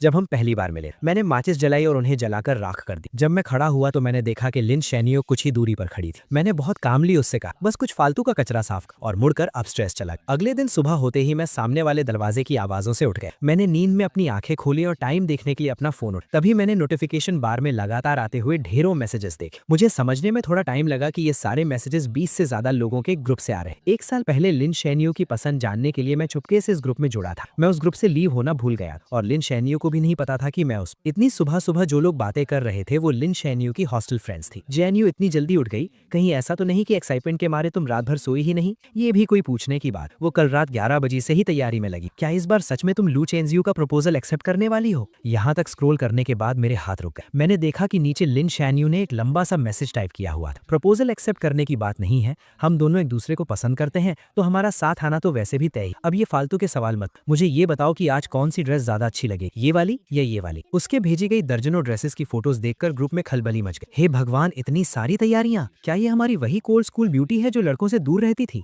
उन सब के रिएक्शंस के बीच लिन शैनयू ने सिर्फ एक ही रिप्लाई की, मैं उसे बहुत पसंद करती और इस जिंदगी में मुझे उसके अलावा और कोई नहीं चाहिए। ये एक लाइन देखकर मेरी हंसी छूट गई और मेरे दिमाग में पुरानी बातें घूमने लगी। उसका ये मुझे पसंद है वाला मैसेज देखकर मुझे ओ हेनरी की कहानियों की तरह एक बहुत बड़ा मजाक महसूस हुआ। वो मुझे पसंद करती थी, इसलिए उसने 99 टाइम्स मेरा प्रपोजल रिजेक्ट और मुझे सबके सामने एक मजाक बनने। वो मुझे पसंद करती थी, इसलिए वो मुझे इग्नोर करती थी और जानबूझकर दूसरे लड़कों के क्लोज जाकर मुझे जेलस फील कराती। वो मुझे पसंद करती थी, इसलिए उसने सच को झूठ में बदलकर मुझ पर झूठे इल्जाम लगाए और मेरी सच्ची फीलिंग्स को पैरों तले रौंद दिया। अगर उसका प्यार ऐसा है तो मुझे ऐसा प्यार नहीं चाहिए। ग्रुप चैट में मैसेजेस अब और तेजी से आ रहे थे। हॉस्टल में रहने वाली कुछ लड़कियों ने वहां की कुछ फोटोज भेजी। अभी बस 7 बज रहे थे, लेकिन स्क्वायर में पहले से ही बहुत भीड़ जमा हो गई। सब मेरा 100th प्रपोजल देखने आए थे। जैनियो जल्दी आओ, कहीं ऐसा ना हो कि प्रपोजल शुरू हो जाए और तुम जो मेन हीरोइन हो तुम्हें अंदर घुसने की जगह नहीं मिले। मैं ग्रुप से बाहर निकलने ही वाला था कि मैंने देखा लिन चियनयू ने मुझे एक मैसेज भेजा था, मैं निकलने वाली हूँ और तुम? मैं भी निकलने के लिए तैयार हूँ, बस फर्क इतना है कि मैं हमेशा के लिए निकलने वाला हूँ। मुझे अचानक ये देखने का बहुत मन हुआ कि ग्राउंड पर उन कार्ड्स को हवा में उड़ता देखकर लिन चियनयू का रिएक्शन क्या हो। जब उसे पता चलेगा कि मैं देश छोड़कर जा चुका हूँ तो उसे कैसा फील होगा। लेकिन अफसोस, मैं वो सब नहीं देख पाऊंगा। आज के बाद लिन चियनयू से मेरा कोई लेना देना नहीं है। मैंने आराम से अपनी पैकिंग खत्म की, मुड़कर उस खाली रूम को देखा और फिर अपना फोन निकालकर लिन चियनयू के सारे नंबर्स और अकाउंट्स ब्लॉक कर दिए। ये सब करने के बाद मुझे इतनी शांति मिली जो मैंने पहले कभी फील नहीं की थी। मैंने अपना सूटकेस उठाया, मुड़कर दरवाजे से बाहर निकला और अपनी एक नई और बेहतरीन जिंदगी की तरफ कदम बढ़ा। 9 बजने में अभी 5 मिनट बाकी। स्क्वायर में इतनी भीड़ थी कि पैर रखने की भी जगह नहीं। यहाँ तक कि सिक्योरिटी गार्ड्स को भी ऑर्डर मेंटेन करने के लिए आना पड़ा। नीचे इतने सारे लोगों की भीड़ को देखकर मेरे रूममेट्स हैरान रह गए और खुशी से बातें करने लगे। इतने सारे लोग, इसका मतलब है जो भी होने वाला है वो तुरंत पूरे स्कूल में फैल जाएगा। ये अच्छा ही है, वरना चैन झू के जाने के बाद भी लोग पीठ पीछे उसके बारे में बातें करते रहेंगे। वो आपस में बातें कर ही रहे थे कि टाइम हो गया, 8:59 हो गए हैं, चैन झू पहुंच चुका होगा। जल्दी करो, जो कार्ड्स फेंकने वाले हैं और जो फोटोज क्लिक करने वाले हैं सब रेडी हो जाओ। हमें चैन झू के फ्लाइट में बैठने से पहले उसे ये नजारा जरूर दिखाना है। उनकी बात खत्म होते ही 9 बजे का अलार्म बज उठा। 2 लड़के राइट और लेफ्ट साइड में अपनी पोजीशन पर खड़े हो गए और विंडो पर रखे उन कार्ड्स के ढेरों को हवा में उड़ा दी। पल भर में ही वो सफेद कार्ड 16th फ्लोर की छत से हवा में तैरते हुए नीचे गिरने लगे। स्क्वायर में खड़े किसी कमजोर नजर वाले स्टूडेंट ने चिल्लाकर कहा, देखो स्नो गिर रही है, और सबने अपना सिर ऊपर उठा लिया। जैसे ही वो कार्ड्स नीचे गिरने वाले थे, लोगों ने उन्हें पकड़ने के लिए छलांग लगाई, ये देखने के लिए कि आखिर उन पर क्या लिखा है। और स्क्वायर के बिल्कुल बीच में खड़ी लिन चियनयू भी अपना सिर उठाकर ऊपर देख रही थी। उसके साथ खड़ी लड़कियां भी इस नजारे को देखकर हैरान थी। वाओ, ये कितने सारे हैं, कम से कम 10,000 कार्ड्स होंगे। लू चेनझू ने सच में बहुत मेहनत की। अपनी सहेलियों की ये तारीफें सुनकर लिन चियनयू का दिल भी उम्मीदों से भर गया। उसने अपना हाथ ऊपर किया और एक कार्ड कैच कर ली। उसने चेहरे पर स्माइल के साथ उसे पलटा, लेकिन जैसे ही उसने उस पर लिखे वर्ड्स पढ़े, उसके चेहरे की स्माइल वहीं जम गई। उसके बगल में खड़ी सहेलियां उसे चिढ़ाने के लिए आगे आईं, लेकिन कार्ड पर लिखे वर्ड्स देखकर उनकी भी आंखें फटी रह गई और वो हकलाते हुए बोली, ये इम्पॉसिबल है, पक्का कोई गलती हुई है। वो उसे दिलासा देते हुए नीचे गिरे बाकी कार्ड्स उठाने लगी और लिन चेनयू को दिखाने लगी, लेकिन उन नए कार्ड्स पर भी बिल्कुल सेम चीज प्रिंट थी। लू चेनजू अब कभी लिन चेनयू को पसंद नहीं करेगा। अब सब लोग सच में घबरा गए थे। उन्होंने जल्दी से अपने बगल में खड़े लोगों के हाथ से कुछ कार्ड्स छीन लिए, लेकिन उन्हें पढ़ने के बाद उनके दिलों का डर और बढ़ गया। ये कैसे पॉसिबल है? क्या ये प्रपोजल है? ये क्या बकवास लिखी? कहीं किसी ने जानबूझकर गड़बड़ तो नहीं की है? वो लोग अभी भी बहाने बना ही रहे थे कि तभी भीड़ में खड़े बाकी लोगों के हाथ में भी कार्ड्स आ गए और वो जोर जोर से चिल्लाने लगे, लू चेनजू अब कभी लिन चेनयू को पसंद नहीं करेगा। अरे तो ये प्रपोजल नहीं था यार, सबको यहाँ बेवकूफ बनाकर बुलाया गया सिर्फ ये क्लियर करने के लिए। इतनी मेहनत से प्रमोशन किया, अब तो पूरे स्कूल को पता चल गया। लोगों की तेज होती इन आवाजों और बातों को सुनकर लिन चेनयू के चेहरे का रंग धीरे धीरे उड़ गया। उसे ऐसा लगा जैसे किसी ने उसका दिल जकड़ लिया हो। उसके दिमाग में ऑक्सीजन की कमी होने लगी और सब कुछ ब्लैंक हो गया। उसकी आंखों में सिर्फ हैरानी और डर साफ दिखा जा सकता था। स्क्वायर में खड़े हजारों लोग पंजों के बल उठकर उसका रिएक्शन देखने की कोशिश कर रहे थे और सबकी उम्मीदों के मुताबिक उसने अपने हाथ के कार्ड्स फेंक दिए और तेज कदमों से मेन बिल्डिंग की तरफ भागने लगी। तमाशा देखने वाले लोग भी तुरंत उसके पीछे पीछे जाने लगे। आखिरी कार्ड्स का बंडल नीचे फेंकने के बाद रूममेट्स भी जाने की तैयारी कर रहे, लेकिन जैसे ही वो दरवाजे के पास पहुंचे, सामने से लिन चैनयू आ गई। वो अपनी सहेलियों के साथ भागकर ऊपर आई थी और कुछ ही सेकंड्स में उनके पीछे तमाशा देखने वालों की भारी भीड़ भी वहां आ गई। लिन चैनयू को देखकर रूममेट्स ने तुरंत उसे ताना मारना शुरू कर दी। ओहो, तो ये हमारी चिंगडा की स्कूल ब्यूटी है ना? क्या तुम कहती नहीं थी कि लू चेनझू तुम्हारे लायक नहीं है? तो फिर तुम इस बोरिंग से तमाशे में हिस्सा लेने क्यों आई हो? उनकी ये तानेबाजी सुनकर लिन चैनयू के हाथ कसकर मुट्ठी बन गए। उसका चेहरा गुस्से से लाल हो गया और उसने पूछा, क्या ये कार्ड्स तुम लोगों ने अपनी मर्जी से नीचे फेंके हैं? अपनी मर्जी शब्द सुनकर तीनों लड़के जोर से हंस पड़े। हमारी इतनी हिम्मत कहाँ? ये सब लू चेंजो ने बहुत सारे पैसे खर्च करके प्रिंट करवाए थे और बहुत मेहनत से स्कूल तक लेकर आया था। हम तो बस उसका आखिरी काम पूरा करने वाले मजदूर हैं। ये सुनकर पीछे खड़े स्टूडेंट्स आपस में फुसफुसाने लगे। लिन चैन यू को तो लू चेंजो पसंद नहीं था ना। अब जब उस लड़के ने हार मान ली है तो ये इतनी बेचैन क्यों हो रही? तुम्हें क्या पता, नॉवेल्स की लैंग्वेज में इसे कहते हैं कि एक घमंडी लड़की का घमंड टूट गया है और अब वो अपने प्यार के पीछे भाग रही है। मुझे तो लगता है कि अगर वो अब रिग्रेट कर रही है तो वो इसी लायक है। जब उसने पहले 99 टाइम्स उसे इग्नोर किया तब वो क्या कर रही थी? लोगों की ये बातें लिन चैन यू के दिल में तीखे चाकुओं की तरह चुभ रही और उन्होंने उसके लंबे समय से चले आ रहे कॉन्फिडेंस को चकनाचूर कर दी। इन 2 सालों में उसे लगा था कि वो मुझे पूरी तरह समझती है और मेरे थॉट्स और एक्शंस को इजीली कंट्रोल कर सकती, और आखिर हुआ भी वैसा ही। मेरे पिछले 99 प्रपोजल्स बिल्कुल वैसे ही खत्म हुए थे जैसे उसने सोचा था। उसे लगा था कि 100th टाइम सब कुछ खत्म हो जाएगा और मेरे और उसके बीच एक परफेक्ट हैप्पी एंडिंग हो। लेकिन जब उसे लग रहा था कि वो पूरी तरह जीत चुकी है,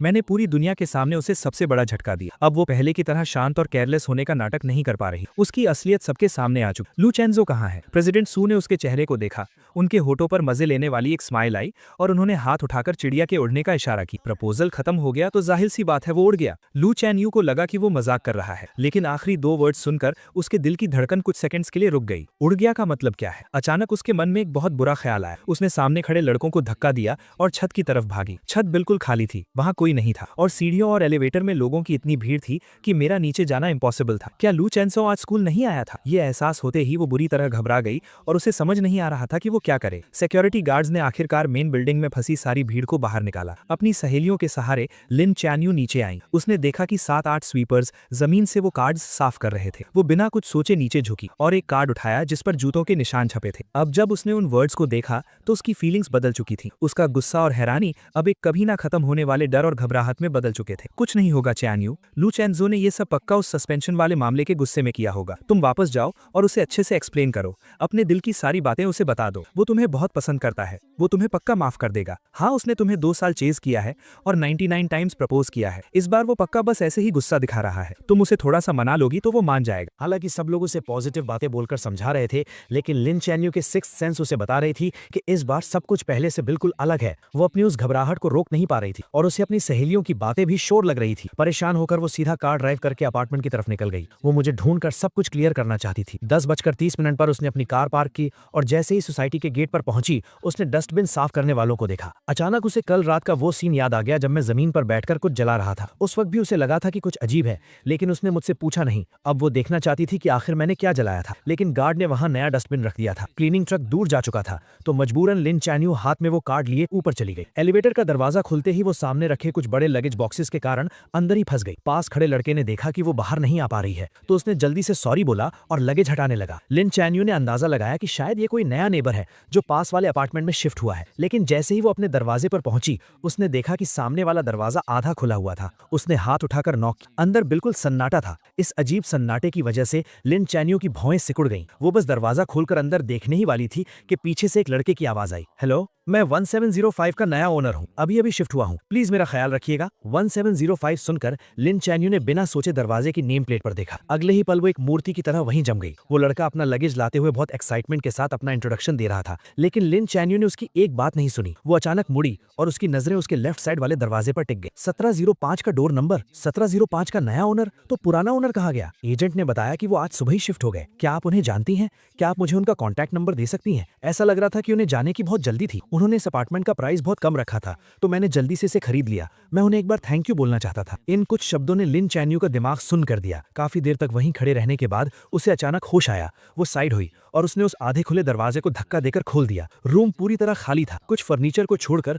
वहां कोई भी पर्सनल चीज नहीं थी। वो कमरा एक नए घर की तरह एकदम साफ था। उस लड़के ने लिन चैन यू के पीले पड़ते चेहरे पर ध्यान नहीं दिया और अभी भी दांत दिखाते हुए हंस रहा था। साफ है ना?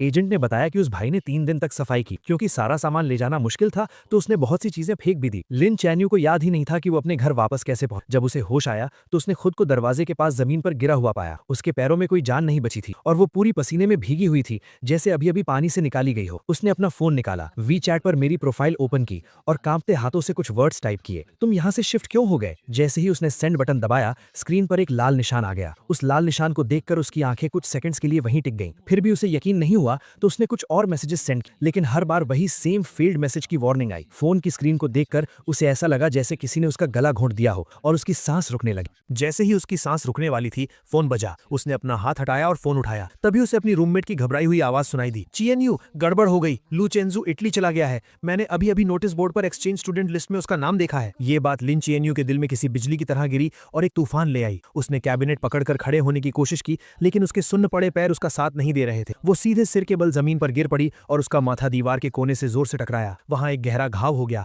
और खून तेजी से बहने लगा। पास गिरे फोन से घबराई हुई आवाजें आ रही। तुम्हें क्या हुआ है? हम अभी आ रहे हैं। लिन चीएनयू के पास अब इन बातों को समझने का टाइम नहीं था। उसने अपना हाथ उठाकर अपने घाव को दबाया। उसे ऐसा लग रहा था जैसे उसके दिमाग को चींटियां कुतर रही हों। वो नसों का दर्द बर्दाश्त से बाहर था।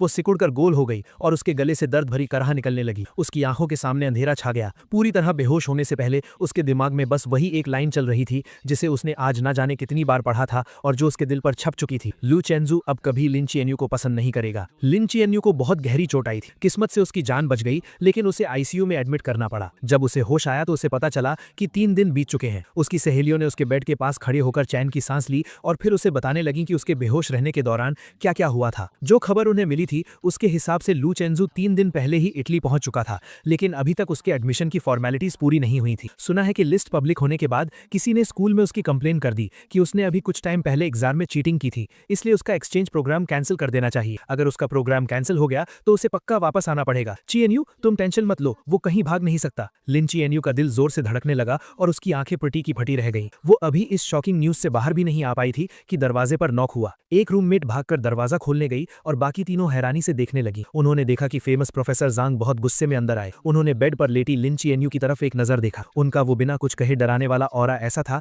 कि कोई उनसे आंख नहीं मिला पा रहा था। तुम ही लिन चीएनयू हो ना? सुना है चेंजू और जू यानचू वाले चीटिंग केस में तुमने ही गवाही दी थी। मुझे तुमसे बात करनी है। ये सुनकर रूममेट्स वहां रुकने की हिम्मत नहीं कर पाई और तुरंत वार्ड से बाहर चली गईं। धीरे धीरे बंद होते दरवाजे को देखते हुए लिन चीएनयू ने हल्का सा अपना सिर उठाया। हाँ, मैंने ही गवाही दी थी। ये जवाब सुनते ही प्रोफेसर जांग का चेहरा गुस्से से लाल हो गया और उन्होंने अपनी आवाज तेज करते हुए कहा, चेंजू ने मुझे बताया कि तुमने झूठी गवाही दी है। इतने बड़े मामले में तुमने झूठ बोलने की हिम्मत कैसे की? क्या तुम्हें पता भी है कि इसका उसके फ्यूचर पर क्या असर पड़ेगा? अगर ऑफिशियल नोटिस आ गया और ऊपर से जो कंट्रोवर्सी तुम्हारे कारण इंटरनेट पर हुई थी उसे मिला दें तो उसकी पूरी जिंदगी तुम्हारे हाथों बर्बाद हो जाएगी। वो तुम्हें पसंद करता है, लेकिन अपने दिल पर हाथ रखकर बताओ, क्या इन 2 सालों में उसने कभी तुम्हारे साथ कुछ बुरा किया है? क्या तुम उससे इतनी नफरत करती हो कि उसे पूरी तरह से बर्बाद करना चाहती हो? अगर तुम्हारे अंदर थोड़ी सी भी इंसानियत बची है तो तुरंत स्कूल एडमिनिस्ट्रेशन के पास जाकर उन्हें सच बताओ। ये बातें सुनकर लिन चीएनयू का दिमाग सुन्न हो गया और उसका दिल घबराहट से तेज धड़कने लगा। उस वक्त वो बस इस बात से गुस्सा थी कि मैंने क्लब पार्टी में उसे चूज नहीं किया था।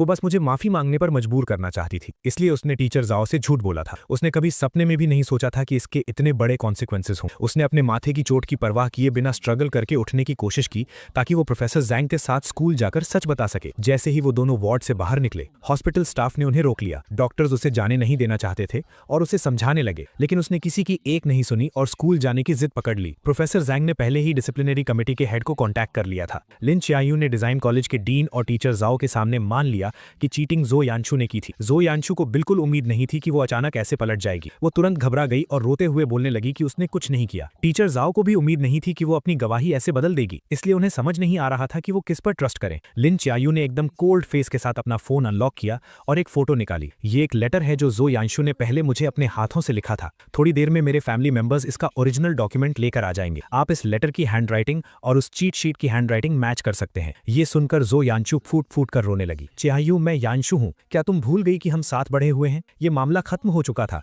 तुम झूठ क्यों बोल रही हो? लिन चीएनयू ने देखा कि इतने सॉलिड प्रूफ के बाद भी वो मुकरने की कोशिश कर रही है। उसकी आंखों में एक गहरी नफरत आ गई। मैंने तुम्हें कभी पसंद नहीं किया।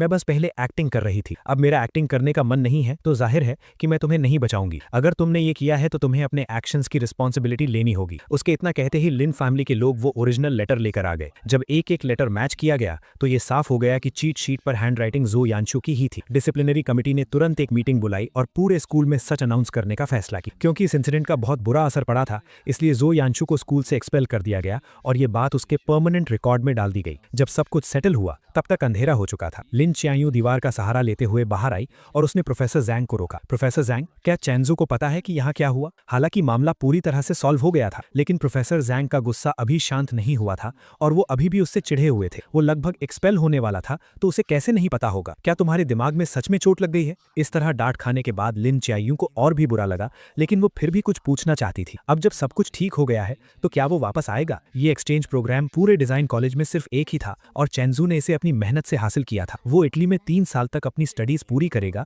और वापस आने के बाद उसका फ्यूचर बहुत ब्राइट होगा। वो वापस क्यों आएगा? और वैसे भी क्विंगडा में तुम्हारे जैसे लोग हैं, अगर वो वापस नहीं आएगा तो कम से कम उसे तकलीफ तो नहीं सहनी पड़ेगी। अगर मुझे पता होता कि वो इतना अंधा है कि तुम्हारी जैसी लड़की को पसंद करेगा तो मैंने उसे उसी वक्त समझाया होता कि पार्टनर चुनते वक्त अपनी आंखें खुली रखनी चाहिए। जब मुझे प्रोफेसर जैंग का सब कुछ ठीक होने वाला कॉल आया, मैं बीच पर सन बात ले रहा था। मुझे नहीं पता कि प्रोफेसर ने लिन चियांगयू से सच कैसे उगलवाया, लेकिन मैंने उन्हें दिल से थैंक यू कहा। प्रोफेसर जैंग ने मुझे कुछ और एडवाइस दी और फिर अपनी मीटिंग के लिए चले गए। मैंने अपने बगल में रखा जूस पिया और आराम से अपनी बीच चेयर पर लेट गया। 3 दिन पहले मैं इटली पहुंचा था और मेरा प्लान सीधा एडमिशन की फॉर्मेलिटीज पूरी करने का था, लेकिन स्कूल एडमिनिस्ट्रेशन ने वेरिफिकेशन के लिए चाइना कॉल किया और अचानक मुझे बताया कि मेरे एडमिशन में कोई प्रॉब्लम है और अभी प्रोसेस नहीं हो सकता। मैंने अपने रूममेट से पूछा, तब मुझे पता चला कि किसी ने छुपकर मेरी कंप्लेन की है। इसलिए मैंने प्रोफेसर जैंग को कांटेक्ट किया, उन्हें सारी बात बताई और उनसे हेल्प मांगी। हालांकि प्रोफेसर जैंग चिंगडा के बहुत रिस्पेक्ट वाले इंसान हैं, लेकिन मुझे पता था कि इस सिचुएशन को क्लियर करना बहुत मुश्किल होगा और मैं किसी भी तूफान का सामना करने के लिए रेडी था। सच कहूं तो लिन चियांगयू से मिलने के बाद से मेरा स्ट्रेस सहने का लेवल बहुत बढ़ गया था। अब जब मैं एक्सपेल होने जैसी बड़ी प्रॉब्लम को फेस कर रहा था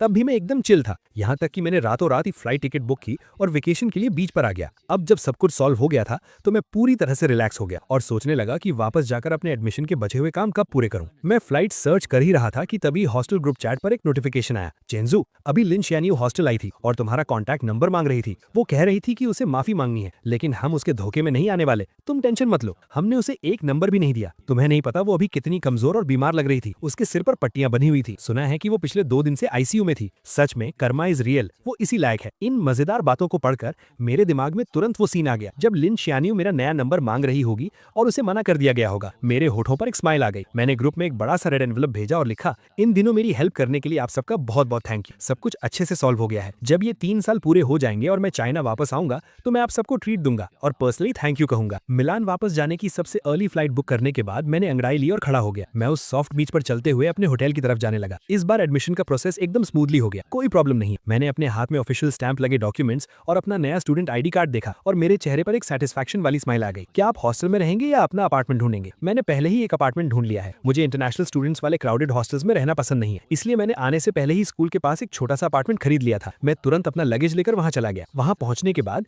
मैंने अपने सामने सीढ़ियां देखी और अपने भारी सूटकेस को उठाने की कोशिश की और एक लंबी सांस ली। मैं सोच ही रहा था कि क्या मुझे पैसे देकर किसी से हेल्प लेनी चाहिए कि तभी एक बहुत ही खूबसूरत लड़की मेरे पास आई। उसने इंग्लिश में मुझसे पूछा कि क्या मुझे हेल्प चाहिए। मैंने जल्दी से सिर हिलाकर हाँ कर दी। उस खूबसूरत लड़की ने मेरा लगेज उठाने में हेल्प की और हम सीढ़ियां चढ़ने लगे। रास्ते भर हम बातें करते रहे। अपार्टमेंट के दरवाजे तक पहुंचते पहुंचते हमने एक दूसरे को इंट्रोड्यूस भी कर दिया था। मैंने थोड़ा झुककर उसे थैंक यू कहा, लेकिन उसने अपनी लाल हो चुकी हथेलियां दिखाई और मजाक करते हुए बोली, मैंने तुम्हारी हेल्प की है, क्या सिर्फ एक थैंक यू काफी होगा? अगर तुम्हें प्रॉब्लम ना हो तो क्या तुम मुझे अपना बिजनेस कार्ड दे सकते हो? ये सुनकर मैं एक पल के लिए हैरान रह गया, लेकिन जल्द ही समझ गया कि मैंने अपनी पॉकेट्स में बहुत ढूंढा लेकिन मुझे कोई कार्ड नहीं मिला। मैंने बहुत सॉरी फील करते हुए कहा, सॉरी मेरे पास कार्ड नहीं है। तभी उसने पता नहीं कहां से एक पेन निकाला और अपना हाथ मेरे सामने कर दिया। प्लीज अपना फोन नंबर मेरे हाथ पर लिख दो। मैं कुछ सेकंड्स के लिए झिझका, लेकिन फिर मैंने पेन लिया और उसके हाथ पर अपना नंबर लिख दिया। नए अपार्टमेंट में शिफ्ट होने के बाद मैं कई दिनों तक बिजी रहा और आखिरकार मैंने घर को अच्छे से सेट कर लिया।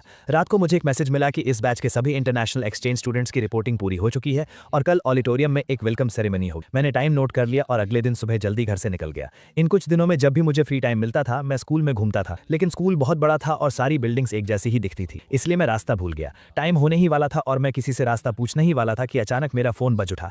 एक अननोन नंबर था। कुछ सेकंड सोचने के बाद मैंने पिक कर ली। मुझे एक बहुत ही जानी पहचानी आवाज सुनाई दी, लेकिन मैं याद नहीं कर पा रहा था कि ये किसकी आवाज है। मैं अभी कंफ्यूज ही था कि अचानक पीछे से किसी ने मेरे कंधे पर हाथ रखा। मैंने पीछे मुड़कर देखा तो वो सिल्विया थी, वही खूबसूरत लड़की जिसने कुछ दिन पहले मेरी हेल्प की। वो स्माइल करते हुए मुझे हाय कह रही थी और उसका फोन अभी भी उसके कान पर था। तब मुझे समझ आया कि ये उसका नंबर था। मेरे चेहरे पर एक सरप्राइज भरा एक्सप्रेशन रिएक्शन आ गया। हम दोनों एक साथ हंस पड़े। तुम कहाँ खोए हुए हो? मैंने सच सच बता दिया कि मैं रास्ता भटक गया हूँ। ऑडिटोरियम का नाम सुनकर उसने तुरंत कहा कि उसे भी वहीं जाना है और वो मुझे रास्ता दिखा सकती है। मैं भी वहीं जा रही हूँ, चलो मैं तुम्हें ले चलती हूँ। मुझे उस पर कोई शक नहीं हुआ। हम दोनों एक भूल भुलैया जैसे कॉलेज कैंपस में घूमते हुए हंसते बोलते जा रहे थे। करीब 10 मिनट चलने के बाद सिल्विया ने सामने वाली बिल्डिंग की तरफ इशारा करते हुए कहा, हम पहुंच गए। मैंने अपना फोन निकालकर चेक किया और वो बिल्डिंग बिल्कुल वैसी ही लग रही थी जैसी एलुमनाई ने फोटो में भेजी थी। मैंने जल्दी से हाथ हिलाकर सिल्विया को थैंक यू कहा। ये वेलकम सेरेमनी 2 घंटे तक चली। जब मैं ऑडिटोरियम से बाहर आया तो मेरी कमर दर्द करने लगी। मैं सोच ही रहा था कि लंच कहाँ करूं, तभी अचानक मेरे सामने कोई आ गया। सिल्विया ने स्माइल करते हुए मुझे हाय कहा और मेरे लंच प्लान के बारे में पूछा। मैं खुद इस बात को लेकर परेशान था। उसने मेरी परेशानी समझ ली और एक रेस्टोरेंट सजेस्ट करते हुए मुझे साथ चलने के लिए इनवाइट किया। मैं मान गया और उसके साथ स्कूल से बाहर निकल गया। जब हम रेस्टोरेंट के दरवाजे पर पहुंचे तब मैंने देखा कि ये एक चाइनीज रेस्टोरेंट है। मेरी आंखों में थोड़ी हैरानी दिखी। क्या तुम मुझे चाइनीज फूड खिलाना चाहती हो? क्या तुम्हें ये खाना पसंद आएगा? मैंने सुना है कि तुम लोगों को यहाँ का खाना जल्दी सूट नहीं करता। मैं चाहती थी कि आज हमारा लंच बहुत अच्छा रहे और मैं भी चाइनीज फूड ट्राई करना चाहती थी, इसलिए मैंने ये रेस्टोरेंट सेलेक्ट किया। मुझे उम्मीद नहीं थी कि वो इतनी केयरिंग होगी, इसलिए मैं उसकी बात टालना नहीं चाहता था। तो ठीक है, यही रेस्टोरेंट सही रहेगा। मैं भी यहाँ का होस्ट ही हूँ, तो ये मील मेरी तरफ से होगा। मुझे उम्मीद है कि तुम्हारा पहला चाइनीज फूड एक्सपीरियंस बहुत अच्छा रहे। हम बातें करते हुए रेस्टोरेंट के अंदर गए और एक सीट ढूंढकर बैठ गए। सिल्विया के चीयरफुल और पुनाइट नेचर की वजह से हमारा लंच बहुत मजेदार रहा। हमने ईस्ट और वेस्ट के कल्चर डिफरेंसेस के बारे में बात और स्कूल में होने वाली मजेदार चीजों पर डिस्कस किया। हम बहुत जल्दी अच्छे दोस्त बन गए। लंच के बाद सिल्विया मुझे मेरे अपार्टमेंट तक छोड़ने आई। जाते वक्त उसके चेहरे पर एक उदासी सी। क्या मैं तुम्हें इस वीकेंड एक आफ्टरनून टी के लिए इनवाइट कर सकती हूँ? वीकेंड पर मौसम बहुत अच्छा था, इसलिए मैं खुशी खुशी चला गया और सिल्विया के साथ एक गार्डन कैफे में बैठकर बातें करने लगा। झील के पास से सफेद कबूतरों का एक झुंड उड़ता हुआ आया और एक पंख धीरे से मेरे सिर पर आ गिरा। सिल्विया ने देखा और हंसते हुए उसे हटाने के लिए खड़ी हुई। हम दोनों एक दूसरे के बहुत करीब और दूर से देखने पर ऐसा लग रहा था जैसे हम बहुत क्लोज हों। मैंने अपनी हंसती हुई आंखें ऊपर की और कहा, थैंक यू। मैंने जैसे ही ये कहा मेरी नजर अचानक बाईं तरफ गई और मेरी आंखें वहीं जम गई। वो औरत जो दरवाजे पर खड़ी थी, जिसके माथे पर पट्टी बंधी थी और जिसका चेहरा बिल्कुल उतरा हुआ था, वो मुझे लिन कियान यू जैसी क्यों लग रही थी? मैं उसे ध्यान से देख भी नहीं पाया था कि वो औरत गुस्से से मेरी तरफ आने लगी। उसने अपनी खून से लाल हो चुकी आंखों से नीचे रखे टेस्टी केक्स को देखा और उसकी नजरें हम दोनों के बीच घूमने लगी। ये कौन है? ये जानी पहचानी आवाज सुनकर मुझे पक्का हो गया कि ये लिन कियान यू ही है। मुझे नहीं पता था कि उसे कैसे पता चला कि मैं यहाँ हूँ, लेकिन मुझे उसे देखकर कोई हैरानी नहीं हुई। मुझे पता था कि एक न एक दिन वो मेरे पीछे इटली जरूर आएगी। आखिरकार लिन कियान यू की नजरों में मैं उसका एक ऐसा शिकार था जिसे वो आसानी से पकड़ सकती थी। वो मुझे अपनी नजरों से दूर भागने नहीं दे सकती थी। मैं उसे दोबारा फेस करने के लिए पहले से ही तैयार था, इसलिए उसके इतने बुरे बर्ताव के बाद भी मैं एकदम शांत। मेरी नई दोस्त है, कोई काम है क्या? दोस्त? कैसी दोस्त? तुम्हारी गर्लफ्रेंड है ना? आखिरी कुछ शब्द लिन कियान यू ने दांत पीसते हुए कहे। उसने कभी सपने में भी नहीं सोचा था कि वो इतनी बुरी चोट के साथ हजारों मील दूर मुझे सब कुछ सच बताने आएगी और मुझे किसी और लड़की के साथ डेट करते हुए देखेगी। तुम्हें विदेश आए हुए कुछ ही दिन हुए हैं और तुमने नई लड़की ढूंढ ली। क्या तुम वो नहीं हो जिसने 2 साल तक मुझे प्यार किया और 99 टाइम्स रिजेक्ट होने के बाद भी हार नहीं मानी? क्या ये तय नहीं हुआ था कि 100 टाइम हम साथ होंगे? वो अपनी बात से क्यों मुकर गया? तुमने अपने वादे तोड़ दिए। मैंने उसे कुछ भी बोलने का मौका नहीं दिया। पुरानी बातें दोबारा छेड़ने का कोई फायदा नहीं है। तुम्हारे पीछे भागना सच में कोई इज्जत की बात नहीं थी। अगर मैं भूल गया तो क्या हुआ? क्या मुझे भूल नहीं जाना चाहिए था? तुम्हारे पास इस खूबसूरत चेहरे के अलावा और कुछ भी नहीं है। अब मुझे तुम में कोई इंटरेस्ट नहीं है और मैं कुछ नया ट्राई करना चाहता हूँ। क्या इसके लिए भी मुझे तुमसे परमिशन लेनी पड़ेगी? मेरी इन बातों ने लिन कियान यू की बोलती बंद कर दी। वो मुझे हैरानी से देखने लगी। उसकी आंखों में सिर्फ शक था। चेंसू, इन कुछ दिनों में तुम्हारे साथ क्या हुआ है? हमने तो तय किया था ना। इन दिनों मेरी लाइफ बहुत अच्छी चल रही है। मैं अच्छा खा रहा हूँ, पी रहा हूँ, अच्छी नींद ले रहा हूँ और तुम्हारी मेहरबानी से मेरे पास घूमने का भी टाइम है। लेकिन तुम्हारे अचानक आ जाने से मुझे बहुत गुस्सा आ रहा है। अगर तुम्हें मेरी बात समझ आ रही है तो प्लीज इस कैफे से बाहर चली जाओ। सच कहूँ तो तुम मेरी और इस ब्यूटीफुल लेडी की डेट खराब कर रही हो। ये कहते वक्त मेरा टोन एकदम हल्का था, जैसे मैं जो कह रहा हूँ वो बिल्कुल नॉर्मल बात हो। मेरे इस कोल्ड एटीट्यूड को देखकर लिन कियान यू का पहले से उतरा हुआ चेहरा और भी सफेद पड़ गया। तब जाकर उसे एहसास हुआ कि अब सच में सब कुछ उसके कंट्रोल से बाहर जा चुका है।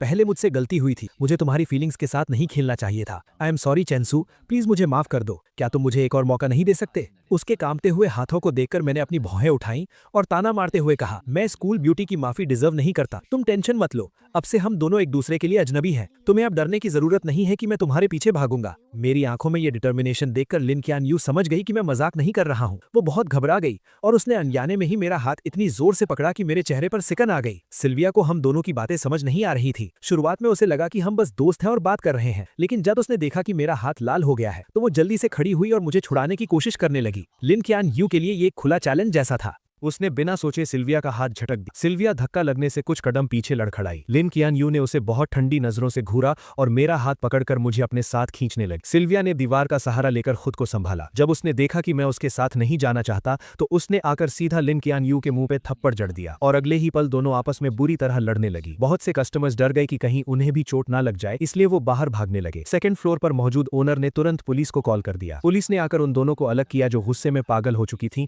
और दोनों को पुलिस स्टेशन ले गई। लिन कियान यू के सिर की पट्टी खुल गई थी जिससे उसका वो भयानक घाव दिखने लगा था। उसे देखकर पुलिस को भी डर लग रहा था और उन्हें लगा कि सिल्विया एक बीमार इंसान के साथ मारपीट कर रही थी। सिल्विया बार बार खुद को डिफेंड कर रही थी और चोट खाई लिन कियान यू भी पीछे नहीं हट रही थी। वो जिद कर रही थी कि पहले सिल्विया ने हाथ उठाया था। दोनों काफी देर तक बहस करती रहीं। पुलिस के कान पक गए लेकिन उन्हें समझ नहीं आया कि किसकी गलती है। आखिरकार हार मानकर उन्हें इकलौते चश्मदीद गवाह यानी मुझसे पूछना पड़ा, क्या आप बता सकते हैं कि वहां असल में क्या हुआ था? ये सवाल सुनते ही दोनों तुरंत मुड़ी और बहुत उम्मीद से मेरी तरफ देखने लगी। मैंने बिना किसी झिझक के अपना हाथ उठाया, लिन कियान यू की तरफ इशारा किया और कहा, पहले इसी ने उसे धक्का दिया था। ये सुनकर लिन कियान यू वहीं जम गई। उसे यकीन नहीं हो रहा था कि मैं उसके खिलाफ गवाही दूंगा। उसकी आवाज कांप रही थी। मैंने तो बस उसे हल्का सा धक्का दिया था, पहले थप्पड़ उसने मारा था। चेन जो, तुम ऐसा क्यों कर रहे हो? बात यहीं रुक गई। लिन कियान यू के दिमाग की बत्ती जली और उसे एक झटके में समझ आ गया कि मैंने ऐसा क्यों कहा। वो मुझसे बदला ले रहा था। वो चाहता था कि मैं भी बिना किसी गलती के झूठे इल्जाम सहने का दर्द फील करूं। ये बात समझ आने के बाद वो एक शब्द भी नहीं बोल पाई। पुलिस को चाइनीज समझ नहीं आ रही थी तो उन्होंने मुझसे ट्रांसलेट करने को कहा। मैंने सीधा सीधा हमारे रिश्ते से पल्ला झाड़ लिया। मैं सिल्विया के साथ लंच कर रहा था और ये अचानक वहां आकर तमाशा करने लगी। ये मेरी मर्जी के खिलाफ मुझे जबरदस्ती वहां से ले जाना चाहती थी और फिर इसने धक्का दे दिया जिसकी वजह से इन दोनों में लड़ाई शुरू हो गई। लिन कियान यू के दिल में बची हुई आखिरी उम्मीद भी पूरी तरह टूट गई। उसने अपना मुंह खोला और एक बेजान फटी हुई आवाज में पूछा, क्या तुम अब कभी मेरी साइड नहीं लोगे? मैंने तिरछी नजरों से उसे देखा और एक ठंडी स्माइल के साथ कहा, मैं एक सच्चा इंसान हूं, मैं हमेशा सिर्फ सच का साथ दूंगा। लिन कियान यू ने फिर भी हार नहीं मानी और एक और सवाल पूछा, अगर आज उसने मुझे पहले धक्का दिया होता तो क्या तुम तब भी सच बोलते? क्या ये भी पूछने वाली बात है? मेरा तुमसे कोई लेना देना नहीं है। क्या हम इतने क्लोज हैं? सिल्विया अभी छोटी है और बहुत सेंसिटिव है। मैं जाहिर सी बात है अपनी दोस्त का ही साथ दूंगा। ये बात बोलकर मुझे कोई फर्क नहीं पड़ा कि उसका रिएक्शन क्या था। मैं मुड़ा और वहां से चला गया। मेरी गवाही और तुरंत मंगवाई गई सीसीटीवी फुटेज की वजह से सच जल्दी ही सबके सामने आ गया। एक फॉरेन नेशनल होने के बावजूद तमाशा करने के जुर्म में लिन कियान यू को हिरासत में ले लिया गया। मैंने सिल्विया के बाहर आने का वेट किया और उसे थैंक यू कहने के साथ साथ सॉरी भी कहा। उसने हाथ हिलाते हुए कहा कि उसे इन छोटी मोटी चोटों से कोई फर्क नहीं पड़ता। उल्टे उसने कहा कि आज की डेट खराब हो गई इसलिए वो अगले हफ्ते फिर से मिलना चाहती है। मैंने बहुत ध्यान से सोचा। हालांकि सिल्विया सच में बहुत खूबसूरत है लेकिन आज जो कुछ भी हुआ उसे देखकर मुझे लगा कि वो अभी उतनी समझदार और मैच्योर नहीं है। मुझे पता था कि लिन कियान यू इतनी आसानी से हार नहीं मानेगी और मैं सिल्विया को इसमें घसीटना नहीं चाहता था और ना ही दोबारा पुलिस स्टेशन के चक्कर लगाना चाहता था। मैं समझ सकता था कि सिल्विया के दिल में मेरे लिए कुछ फीलिंग्स थी लेकिन अब मैं इमोशंस में बहकर फैसले नहीं लेता, इसलिए आखिर में मैंने पोलाइटली मना कर दिया। अगले 15-20 दिनों तक मुझे लिन क्वान यू कहीं नहीं दिखी। मेरी लाइफ फिर से ट्रैक पर आ गई। बाद में सिल्विया ने मुझे 2 बार और इनवाइट किया लेकिन मेरे मना करने के बाद हमारा रिश्ता वहीं खत्म हो गया। मुझे इस थोड़े टाइम के कनेक्शन के टूटने का कोई दुख नहीं। इस विदेश में मुझे थोड़ी बहुत कुकिंग आती थी इसीलिए मैं जल्दी ही इंटरनेशनल स्टूडेंट्स के ग्रुप में मिक्स हो गया। जब मैं लिन क्वान यू नाम के इंसान को लगभग भूलने ही वाला वो अचानक फिर वापस आ गई। वो स्कूल में गुलाब और गुब्बारों से भरी एक गाड़ी लेकर आई और मेरा रास्ता रोक लिया। चारों तरफ से लोग हैरानी से देख रहे थे और मुझे समझ नहीं आ रहा था कि मैं क्या कहूं। लिन क्वान यू को मेरे एक्सप्रेशन से कोई फर्क नहीं पड़ा।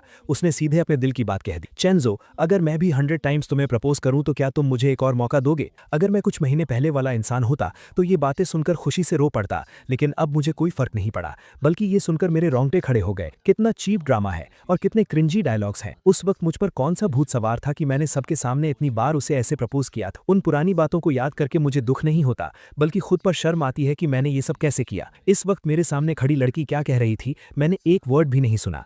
काफी देर तक कोई जवाब ना मिलने पर लिन क्वान यू और घबराने लगी। वो बेचैन हो गई और टेंशन में मेरी तरफ देखने लगी। मैंने सीधा उसकी नजरों को इग्नोर किया, पीछे मुड़ा और दूर खड़े लोगों को हाथ हिलाकर बुलाया, हाय गुचिंग शुए, गुसीची, तुम लोग कहाँ जा रहे हो? लिन क्वान यू ने मेरी नजरों का पीछा किया तब उसे समझ आया कि मैं किसी और से बात कर रहा हूँ। ये देखकर लिन क्वान यू का दिल जैसे जम सा गया। लिन क्वान यू, चेंजो, बात अभी पूरी भी नहीं हुई थी कि गुचिंग शुए नाम की वो लड़की मेरे पास आई। उसकी आवाज बहुत फ्रेंडली थी। हम कैंपिंग पर जाने का प्लान कर रहे हैं चेंजो, क्या तुम भी चलोगे? मौसम बहुत अच्छा था, वीकेंड का कोई प्लान नहीं था और सामने एक बहुत बड़ी मुसीबत मुसीबत खड़ी थी। मेरे पास मना करने का कोई रीजन नहीं था, इसीलिए मैं तुरंत राजी हो गया। मैंने हंसते हुए उससे आज रात के प्लान्स के बारे में पूछा। हम दोनों ने लिन क्वानियो की तरफ मुड़कर भी नहीं देखा, बस आपस में बातें करते हुए कैंपिंग ग्रुप में शामिल हो गए। हम सबको दूर जाता देखकर लिन क्वानियो का चेहरा बुरी तरह सफेद पड़ गया। उसने अपनी मुट्ठी कस ली और गुचिंग शुए को बहुत जलन और नफरत भरी नजरों से देखने लगी। लिन क्वानियो हमारे पीछे पीछे शहर से बाहर तक आ गई। नदी के उस पार से वो साफ देख सकती थी कि हमारे बीच क्या हो रहा है। 7-8 इंटरनेशनल स्टूडेंट्स मिलकर पार्टी कर रहे थे और बहुत खुश लग रहे। वो हमारे बीच नहीं आ सकती थी, इसीलिए वो दूर से ही देखती रही। लेकिन मुझे जितना देखती उसका दिल उतना ही भारी होता जा रहा था। मैं जो कुछ भी कर रहा था, वो गुचिंग शुए नाम की लड़की हमेशा मेरे आसपास ही थी। मेरे और उसके बीच कभी भी 10 कदम से ज्यादा की दूरी नहीं हुई और हम लगातार करीब आ रहे थे। ये क्लोजनेस बाकी लोगों जैसी नॉर्मल नहीं थी। ये देखकर लिन क्वानियो की आंखें जलन से लाल हो रही थी और उसका बस नहीं चल रहा था कि वो आकर सीधा मुझे वहां से खींच ले जाए। लेकिन उसे अच्छे से पता था कि अगर उसने ऐसा कुछ किया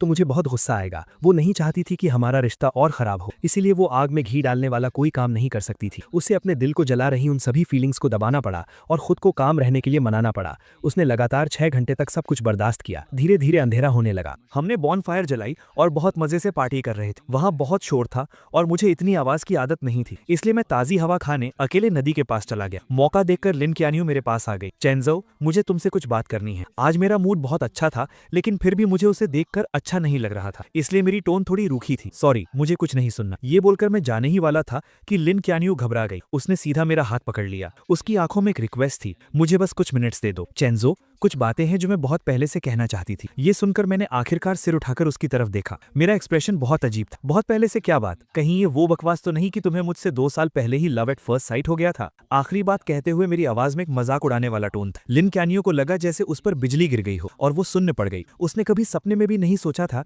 कि वो सीक्रेट जो उसने इतने अच्छे से छुपा कर रखा था वो मेरे मुंह से सुनेगी। मुझे कोई फर्क नहीं पड़ा कि वो कैसा फील कर रही है। मेरे चेहरे पर वो ताने वाली स्माइल और गहरी हो गई। लिन क्यानियो, जरा खुद सोचो, जो तुम बोल रही हो, मेरी बात छोड़ो, क्या कोई और इंसान, यहाँ तक कि तुम खुद भी इस बात पर यकीन करोगी? ऐसा कौन सा वन साइडेड लव है जो 2 साल तक एकदम परफेक्टली छुपाया जा सके? अपनी सेल्फ रिस्पेक्ट और ईगो को सेटिस्फाई करने के लिए अपने क्रश का प्रपोजल 99 टाइम्स सबके सामने कौन रिजेक्ट करता है? और हर मुश्किल और परेशानी के वक्त अपने पसंद के इंसान को बार बार दुश्मनों की साइड में कौन खड़ा करता है? क्या ये प्यार है? मुझे तो लगता है कि ये बहुत गहरी नफरत है। मेरे ये ताने सुनकर लिन क्यानियो का दिमाग सुन्न हो गया। उसने इन सब बातों को डिनाई करने की पूरी कोशिश की, लेकिन आखिर में वो खुद को डिफेंड करने के लिए एक वर्ड नहीं बोल पा। उसके मुंह से बस कुछ बेजान शब्द निकले, नहीं चेंजो, मैं सच में तुम्हें पसंद करती हूँ। मेरे आसपास के सब लोग ये बात जानते हैं। वो सब मेरे लिए गवाही दे सकते हैं। जब मुझे ही ये बात नहीं पता थी तो तुम किसे पसंद करती हो इससे मुझे क्या फर्क पड़ता है? वैसे भी मेरे पर्सपेक्टिव से तुमने शुरू से लेकर आखिर तक सिर्फ जो यानशु को ही पसंद किया है। तुम उसी के पास जाओ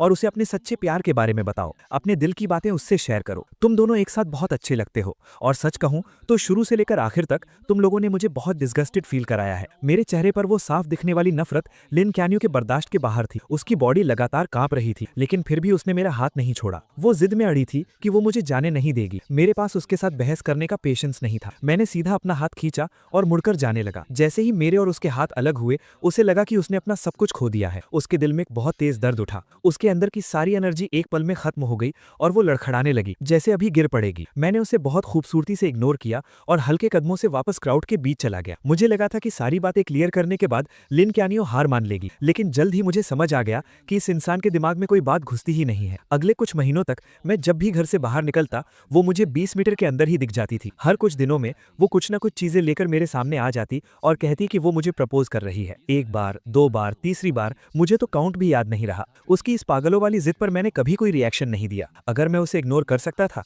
तो इग्नोर कर देता, और जब हद पार हो जाती तो मैं पब्लिक न्यूसेंस के नाम पर उसे वहां से बाहर निकलवा देता। इन सब चीजों की वजह से पूरे स्कूल को लिन क्यानियो नाम के इंसान के बारे में पता चल गया था। सबको पता था कि वो पागलों की तरह मेरे पीछे पड़ी है, इसलिए वो जहां भी जाती लोग उस पर उंगलियां उठाते, लेकिन उसे कोई फर्क नहीं पड़ा। वो बस मेरी ही परछाई बनकर घूमती रही। उसे लगा कि अगर वो कोशिश करती रहेगी तो एक दिन वो मेरा दिल जीत लेगी, लेकिन रियलिटी उसकी सोच से बहुत अलग था। मैं उसके किसी भी एक्शन से इंप्रेस नहीं हुआ, बल्कि मैंने उसके सामने दूसरी लड़कियों के प्रपोजल भी एक्सेप्ट कर ली। लिन क्यानियो के पास सिर्फ बेबस होकर मुझे आसपास की लड़कियों के करीब जाते देखने के अलावा और कोई ऑप्शन नहीं। धीरे धीरे लिन क्यानियो को मुझे हमेशा लड़की लड़कियों से घिरे देखने की आदत पड़ने लगी। उसे मानना ही पड़ा कि मैंने सही कहा था, मैं कभी भी उसकी प्रॉपर्टी नहीं था। बार बार रिजेक्ट होने के बाद वो एकदम सुन्न पड़ चुकी। मैं कितनी भी कड़वी बात कह दूं या उसे कैसी भी नफरत भरी नजर से देखूं, उसे अब दर्द फील होना बंद हो गया। वो गिनती करती रही 1 से लेकर 50 तक। सर्दियां बीत गईं, स्प्रिंग आ गया और फिर अर्ली समर आ गया। उसे लगा कि दिन ऐसे ही शांति से कटते रहेंगे, 50 से 100 तक और शायद 101वीं बार भी। लिन कियानियो ने कभी हार मानने का नहीं सोचा। जब उसे लगने लगा था कि वो सब कुछ नॉर्मल तरीके से हैंडल कर सकती है,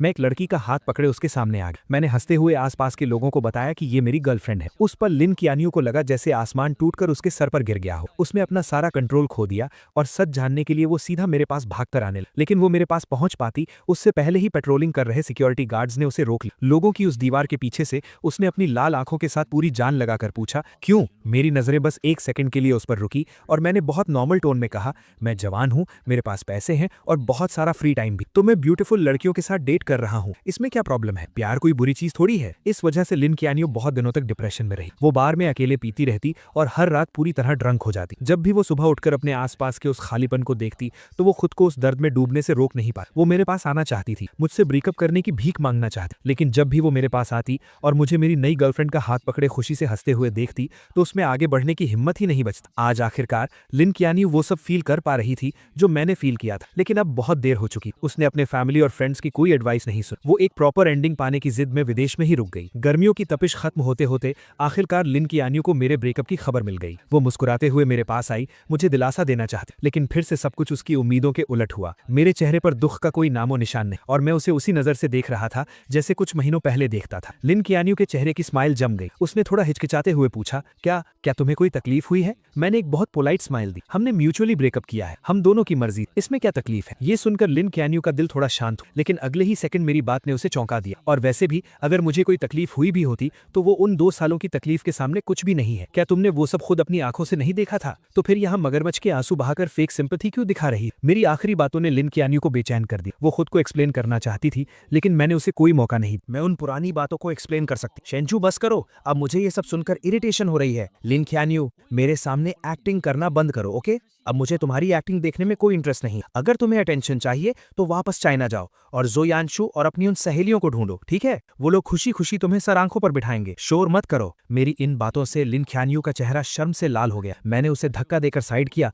और सीधा टीचिंग बिल्डिंग की तरफ चला गया। किंग ने आसपास के सब लोगों को मेरे नाम के लिए करेक्ट कर दिया था। अब सब मुझे मेरे इंग्लिश नाम से बुलाते थे। बहुत कम लोगों को पता था कि मैं ही वो लू चेंशु हूं जिसे प्रपोज किया जा रहा है। इस पॉइंट तक आते आते लिन कियानियो के प्रपोज करने के सारे आइडियाज खत्म हो चुके थे। आखिरकार उसके पिछले 99 प्रपोजल्स मुझे हिला तक नहीं पाए थे। अब वो सच में बेबस हो चुकी थी। आखिर में एक दोस्त की एडवाइस पर उसे एक आइडिया आया, 100th प्रपोजल। उसने स्कूल के स्मॉल गार्डन को सिलेक्ट किया। उसने वहां एक बहुत बड़ा डोमिनो इफेक्ट सेटअप किया जिसमें हमारी पहली मुलाकात का सीन बना हुआ था। उसने पेड़ों पर बहुत सारी स्टार लाइट्स लगा दी और रात में गार्डन की कैंडल्स जलाकर मुझे पास्ट की यादों में ले जाने का प्लान बनाया। मुझे धोखे से वहां बुलाने के लिए लिन कियानियो ने बहुत से लोगों की हेल्प ली और दर्जनों प्लान्स बनाए। इस बार वो मुझे पक्का यकीन दिलाना चाहती थी कि उसे सच में मुझे देखकर लव एट फर्स्ट साइट हुआ था और अब उसे अपनी गलती का सच में बहुत पछतावा है। सब कुछ रेडी था, लेकिन जब तय किया हुआ टाइम आया मैं वहां नहीं पहुंचा। लिन कियानियो पूरी तरह से पागल हो गई। उसने कार से हर वो जगह ढूंढी जहां मैं हो सकता था। 9 बजे का अलार्म बजा। वो अंधेरा गार्डन अचानक लाइट से जगमगा उठा। अनगिनत बलून्स हवा में उड़ने लगे। ऊपर से गुलाब की पंखुड़ियां गिरने लगी। हवा में एक रोमांटिक पियानो म्यूजिक गूंजने लगा और डोमिनोज के गिरने की वो लगातार टिक टिक आवाज आने लगी जो अपने आप स्टार्ट हो गए थे। हर सेकंड के साथ एक डोमिनो गिर रहा था। 10 मिनट से ज्यादा टाइम तक ये चलता रहा और जैसे ही आखिरी डोमिनो गिरा सारी कैंडल्स जल उठी। लेकिन लिन कियानियो को लगा कि उसके शरीर की सारी ताकत खत्म हो गई है। जब सब कुछ खत्म हो गया तो उसका फोन बजा। स्क्रीन पर एक अननोन इंटरनेशनल नंबर था, लेकिन कॉल पिक करते ही उसने तुरंत पहचान लिया कि लाइन के दूसरी तरफ मैं था। मैंने सुना है कि तुम आज रात अपना 100th प्रपोजल करने वाली हो। अफसोस कि मैं अभी चाइना में हूँ। I am really sorry. Lin Qianyu ने अपने दिल के दर्द और उस बेचैनी को दबाया और ऐसा बिहेव किया जैसे उसे कोई फर्क नहीं पड़ रहा हो। कोई बात नहीं, तुमने मुझे कॉल किया, मैं इतने में ही बहुत खुश हूँ। अगर तुम चाहो तो मैं 101st और 102nd प्रपोजल भी तैयार कर सकती हूँ। उसकी आवाज में एक छुपी हुई उम्मीद थी, जैसे वो पहले ही ये सपना देख रही थी कि मैंने उसे माफ कर दिया है। उसकी कोई जरूरत नहीं है। मैंने आज तुम्हें सिर्फ 2 बातें बताने के लिए कॉल किया है। लिन कियानियो का गला सूख गया और उसने फोन को कसकर कर पकड़ लिया। पहली बात, मैं तुम्हें एहतियात के तौर पर बता दूं कि अभी सर्दियां चल रही हैं और हवा बहुत रूखी है। अगर तुम्हारा नाटक खत्म हो गया हो तो गार्डन की वो सारी कैंडल्स जल्दी से बुझा देना, कहीं ऐसा ना हो कि आग लग जाए। ये सुनकर लिन ख्यानियो ने अपना सिर ऊपर उठाया और देखा कि एक सूखा पत्ता धीरे धीरे नीचे गिर रहा है। दूसरी बात, मैं तुम्हें गुड न्यूज देना चाहता था। मैं फिर से रिलेशनशिप में हूँ और ये गर्लफ्रेंड मेरी पिछली गर्लफ्रेंड से भी ज्यादा खूबसूरत है। तुम्हारे प्रपोजल्स 100th टाइम पर ही रुक सकते हैं। मेरी इन कुछ नॉर्मल सी बातों ने लिन ख्यानियो के दिमाग में अनगिनत गूंज पैदा कर दी। एक ही पल में उसे लगा जैसे उस पर किसी ने जादू कर दिया हो। उसके माथे पर एक बहुत तेज चुभने वाला दर्द होने लगा। उस भयानक दर्द में उसके शरीर में कोई जान नहीं बची। उसका फोन धड़ाम से नीचे गिरा और सीधा एक कैंडल स्टैंड पर जा लगा। कुछ ही सेकंड्स में गार्डन में बहुत तेज आग फैल गई, लेकिन उसने वहां से भागने या मदद के लिए चिल्लाने की कोई कोशिश नहीं की। वो एक मूर्ति की तरह वहीं खड़ी रही और उस गार्डन का एक हिस्सा बन गई। पूरी रात बीत गई। गार्डन के सारे पेड़ जलकर राख हो गए। शुक्र है कि किसी की जान नहीं गई। फायर फाइटर्स टाइम पर पहुंच गए और उन्होंने धुएं से बेहोश होने वाली लिन ख्यालियो को बचा लिया। हालांकि किस्मत से उसकी जान बच गई थी, लेकिन इस आग की घटना से चिंगडा स्कूल एडमिनिस्ट्रेशन बहुत गुस्से में था। उन्होंने स्ट्रिक्ट एटीट्यूड के साथ कहा कि वो इसके लिए जिम्मेदार इंसान को नहीं छोड़ेंगे। प्राइम सस्पेक्ट होने के नाते पुलिस ने लिन ख्यानियो को अरेस्ट कर लिया। जब लिन फैमिली को यह खबर मिली तो वो बहुत परेशान हो गए। उन्होंने उसे बचाने के लिए अपने सारे कनेक्शंस का इस्तेमाल किया, लेकिन क्योंकि ये एक इंटरनेशनल केस था, लिन ख्यानियो के लिए बिना सजा के बचना इम्पॉसिबल था। आखिरकार लिन फैमिली को अपनी आधी प्रॉपर्टी कॉम्पनसेशन में देनी पड़ी। तब जाकर चिंगडा एडमिनिस्ट्रेशन शांत हुआ। इस भयानक इंसिडेंट के कारण लिन ख्यानियो को 6 महीने जेल में बिताने पड़े। उसका नाम यूरोप की ब्लैक लिस्ट में भी डाल दिया गया और उसे देश से बाहर निकाल दिया गया। उसे लाइफ टाइम के लिए बैन कर दिया गया था। जेल से बाहर आते ही उसे एयरपोर्ट भेज दिया गया ताकि उसे वापस चाइना डिपोर्ट किया जा सके। आसपास के लोगों को समर क्लोथ्स पहने देखकर लिन ख्यानियो, जो अभी तक एक सपने में खोई हुई थी, उसे आखिरकार होश आया। सर्दियां बीत चुकी थी, अब गर्मियां आ गई थी। कई महीने गुजर चुके थे, लेकिन वो एक बार भी मुझसे मिलने नहीं आया। ये एहसास होते ही उसके दिल में बहुत सी फीलिंग्स उमड़ पड़ी। उसे समझ नहीं आ रहा था कि वो डिसअपॉइंट थी या अकेलापन फील कर रही थी। अभी बहुत लाइफ बाकी है, दोबारा मिलने का मौका जरूर मिलेगा। लिन ख्यानियो खुद को बस यही दिलासा दे रही थी। लेकिन जैसे ही वो मुड़ी, उसने देखा कि मैं स्ट्रीट क्रॉस करके बाहर आ रहा हूँ और मेरे हाथ में एक खूबसूरत लड़की का हाथ था। अपनी सहेलियों की भेजी फोटोज से वो समझ गई थी कि ये मेरी गर्लफ्रेंड है। मैंने सिर उठाया तो मेरी नजर उस पर पड़ी। मैंने बहुत ही फ्रेंडली तरीके से उसे हाय कहा, जो मैं नॉर्मली नहीं करता था, और फिर मैंने उसे बहुत कॉन्फिडेंस के साथ सच बता दिया। हाय, लॉन्ग टाइम नो सी, मैं अभी जर्मनी ट्रिप से वापस आया हूँ। तुम तो आखिरकार बाहर आ ही गई। वक्त सच में बहुत जल्दी बीत जाता है। मैं तुम्हें इंट्रोड्यूस करा दूं, ये मेरी नई गर्लफ्रेंड मोनिका है। चाइना वापस लौटने के बाद लिन ख्यानियो ने कुछ लोगों के थ्रू मुझे एक मैसेज भिजवाया था। उसने पूछा था कि क्या मैं ये सब एक्टिंग कर रहा हूँ या ये मेरा सच है। मैंने उसे कोई रिप्लाई नहीं दिया। अब तक मैं लिन ख्यानियो को पूरी तरह समझ चुका था। वो कहती थी कि वो मुझसे प्यार करती है, लेकिन असल में वो सिर्फ खुद से प्यार करती थी। उसके लिए मैं बस शो ऑफ करने वाला एक खिलौना था। विदेश में स्टडीज के दूसरे साल में मैंने हर मौके का फायदा उठाया और बहुत सारे कॉम्पिटिशन्स में हिस्सा लिया। दिन गुजरते गए और जल्द ही मेरे 3 साल का एक्सचेंज प्रोग्राम खत्म हो गया। मैं गोल्ड मेडल से भरा एक बॉक्स लेकर चाइना वापस आ गया। फ्लाइट से बाहर आते ही मैंने देखा कि मेरे पेरेंट्स और रूममेट्स हाथों में फूल लिए मेरा वेलकम करने के लिए खड़े हैं। जहां तक लिन ख्यानियो का सवाल है, मुझे पता है कि अब उसके पास मेरी लाइफ में दोबारा एंट्री करने का कोई मौका नहीं है। हम दोनों इस दुनिया की भीड़ में बस एक दूसरे के पास से गुजरने वाले 2 अजनबी हैं। हे दोस्तों, इस वीडियो को देखने के लिए आपका बहुत बहुत शुक्रिया। प्लीज इस वीडियो को लाइक और शेयर जरूर करें। तो प्लीज इस वीडियो को अपना पूरा सपोर्ट दें और ऐसी ही नई नई स्टोरीज के लिए चैनल को अभी सब्सक्राइब कर लें। मिलते हैं अगले वीडियो में।